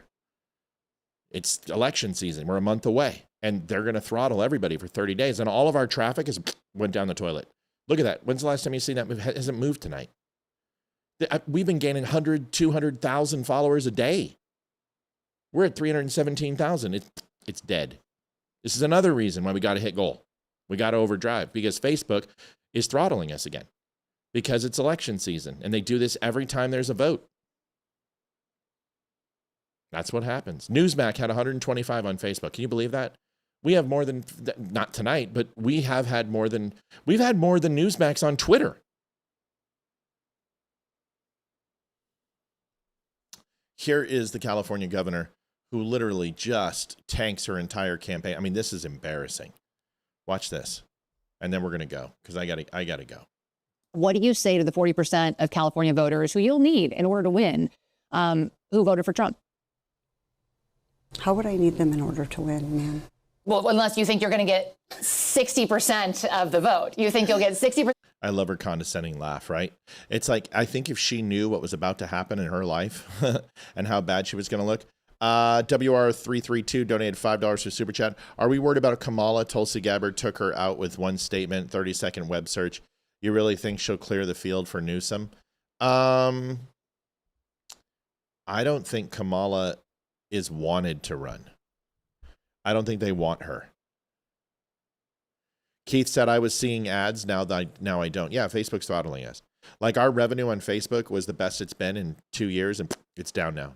I mean, it's $20-$30 a day, but that's not nearly enough. We're just going to have to make it through this election season, okay? Remember, it's the holidays. Let's do what we can to help the show. That's it. That's all I'm going to say.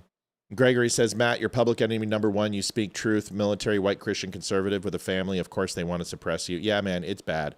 But I don't care. I'm not giving up, and I'm not going to quit. We just got to get through this hump, man. We got to get it back turned on. If we can just do what we were doing on Facebook. It's not easy in this game, man. It's not easy. We're doing really well, but it's not easy. It's not easy. All right, here's the rest of this video. Let's watch this shit. So I can Everybody who did not vote for Trump will vote for you. That's what you're saying. In a general election, yes. If it is me versus a Republican, I think that I will win the people who did not vote for Trump. What if it's you versus another Democrat? I don't intend that to be the case. So how do you not intend that to be the case? Are you going to ask them not to run? No, I'm saying I'm going to build the support. I have the support already in terms of name recognition. And so I'm going to do the very best I can to make sure that we get through this primary in a really strong position. But let me be clear with you. I represented Orange County. I represented a purple area. I have stood on my own 2 feet and won Republican votes before. That's not something every candidate in this race can say. If you're from a deep blue area, if you're from LA or you're from Oakland, you don't have an experience. But you just said you don't need those Trump voters. Well, you asked me if I needed them to win. So you don't I think feel like this is unnecessarily argumentative. What is your question? The question is the same thing I asked. Get your hands out of my face, lady.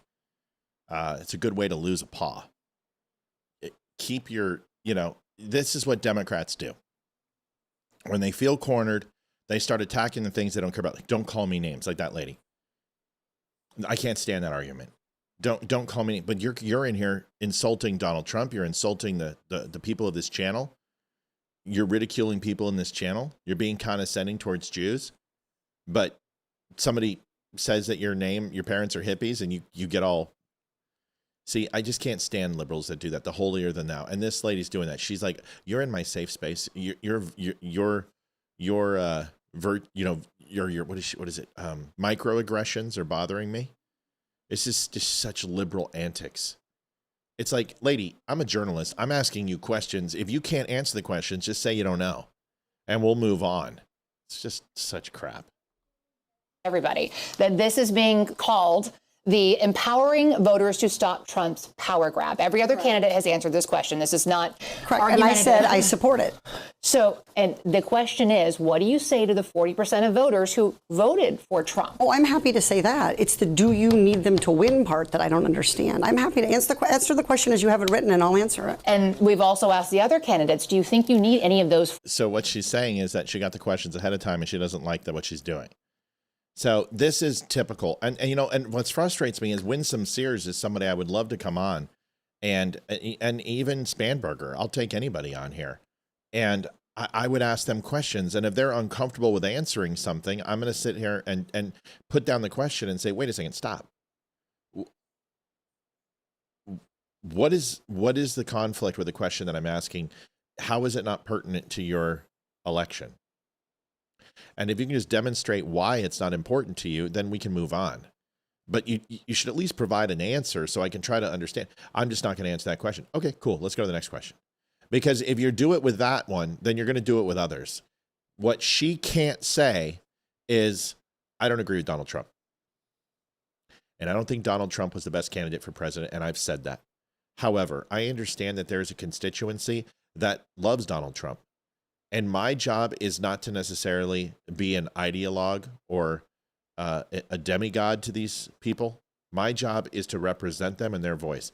And whether they're a Trump supporter or whether they're a Democrat, an ardent Democrat, I'm going to do what's best for my constituents based upon what they want me to do. And if that doesn't align with Donald Trump, I'm not going to apologize for that. That's all you got to say. And of course I need their vote. I need all of their votes. It's not a hard thing to do. Love you, Tina. Tina, are you back tomorrow? When are you coming back full time? All right, here's the rest. 40% of California voters to win, and you're saying, no, you don't. No, I'm saying I'm going to try to win every vote I can. And what I'm saying to you is that... Well, to those voters, okay, so you... I don't want to keep doing this. I'm going to call it.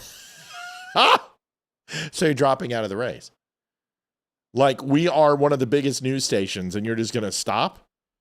You're going to take your football and go home? You're going to eat the football and go home? What? I don't understand. Thank you. You're not going to do the interview with us? Nope, not like this. I'm not. Not with 7 follow-ups to every single question you ask. Every other candidate has answered. I don't care. follow-ups. I don't care. I want to have a pleasant, Tina, have fun in Florida. We're so glad you're back over the pond. positive conversation in which you ask me about every issue on this list. And if every question you're going to make up a follow-up question, then we're never going to get there. Ms. And we're Porter, just going to circle around. I am an investigative I have never had to do reporter. this before, ever. You've never had to have a end an conversation interview. with To end a an reporter? interview. Okay, but every other candidate has done this. What part of I'm me? I'm running for governor because I'm a leader. So I am going to make... So you're not going to answer questions from reporters? Okay, why don't we go through? I will continue to ask follow-up questions because that's my job as a journalist, but I will go through and ask these. And if you don't want to answer, you don't want to answer. So nearly every legislative... I don't want to have an unhappy experience with you. And I don't want this all on camera. That's too late. I don't want to have an unhappy You can't put the proverbial caca back in this horse. experience with you either. Or cow. I would love to continue to ask these questions so that we can show our viewers what every candidate feels about every one of these issues that they care about. And redistricting is a massive issue. We're going to do an entire story just on the responses to that question. And I've asked everybody the same follow-up questions. I am, this is awful rich, and I'm going to be a hypocrite. So I try not to be hypocritical, but I'm going to be a hypocrite. So here it is. The quality of candidate that we have representing us, and I hate to, they're stupid. Representation in the U.S. government should be people who are smarter than you. They should have a cornucopia of experience that allows them to relate to multifaceted solutions for singular and complex problems through the eyes of the Constitution of the United States, the state's constitution, the laws of that state,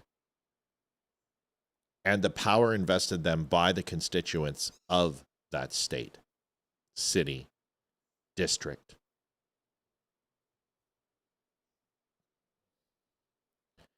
That is not a person who is smarter than you. That is a person who is all talk, all fluff, self-indulgence, narcissistic, and has no idea what the blank they're talking about. Kamala Harris would be 10 times better than her. And Kamala Harris ran from that. So when I was asked the question, Matt, do you think that Kamala Harris is going to pave the way? No. Because Kamala Harris was scared of that thing. Kamala Harris dropped out of California because they didn't think she could win it. And they put that in her place. The Democratic Party is a bunch of fools. And I'm going to tell you this, that there are plenty of Republicans who are also fools. Marjorie Taylor Greene and Lauren Boebert do not represent me. At all. I'm sorry, the Big Tits Committee and I sleep with the gym trainer, that demographic is not represented by me. I have my own gym and I'm with my wife. And I don't give handies in movie theaters. They don't move me. Marjorie Taylor Greene and Lauren Boebert have done nothing to move the MAGA movement forward. They have not proposed legislation that gets passed. They're crazy as shit. Lauren Boebert is ineffective. Marjorie Taylor Greene is just stupidly nuts. Boebert, it's not her fault. She's hot. That's what she's got going for her. I do not consider her to be an intellectual dynamo. Same with AOC. Looks, that's all. Marjorie Taylor Greene doesn't have the looks, and she's just nuts. And I have no problem saying it, because I know how much money she took from Kevin McCarthy while she sat there and did not vote against him and went against Trump and went against MAGA for the speakership. I remember what she said about Jews. I remember her talking about space lasers. I remember about the Lahaina fires, that there was a property grab, which I told you was a complete lie. I'm not a fan of people who are intellectually a brick. And there's two things that I call people on Facebook: bricks or stumps. I call you a brick. That's it. You have the mental equivalency of a brick. And if you're a stump, it means that you don't even have an opinion that's even remotely tantalizing or interesting. Stump or brick. Brick means you're stupid. Stump means you're boring. And you'll see me say, you are an indelible brick. Or intellectually, you are reminiscent of a stump. And then I move on. That's usually when I just see myself out of the conversation. So, Katie Porter, if she won't be cooked, California will rally for her. Watch. California is not going to vote for a Republican. And they will vote for a brick or a stump, because that's who they are. All right, folks, listen, we hit gold tonight, 333. Tomorrow is a game time decision. And you know, we got to make the bills, and we'll probably be on. And I talked to my daughter, and she seems to be okay. I'm going to have another talk with her and really, really make sure. So I'm going to see how she feels. And if she's good, then she's good. Do me a favor. Please like, share, and subscribe. Head on over to the Dumb Store at thedumbshow.com. Pick up some coffee, a hat, a shirt, if you would not mind. That helps out the show tremendously. And if you want to donate, you can do that still at thedumbshow.com/donate, 24 hours, 7 days a week. I had a good show with you tonight. It was fun being with you. Thank you, guys. If I got a little bit snappy today, it's just financials were just shitty today. It was just a crazy day, a lot of work. And I appreciate you being patient with me. Hopefully you had a good show. We'll see you guys tomorrow night with Leroy and I. God bless. Take care of each other. Later. Adjusting transmitter output. This is the Don't Unfriend Me Show with your hosts, Matt, Leroy, Amy, and Olivia. Thanks, Greg. Politics, military analysis, and election coverage. Coming to you live on all major social media channels at The Dumb Show. Honest, direct, unfiltered. We can agree, we can disagree. Just don't unfriend me.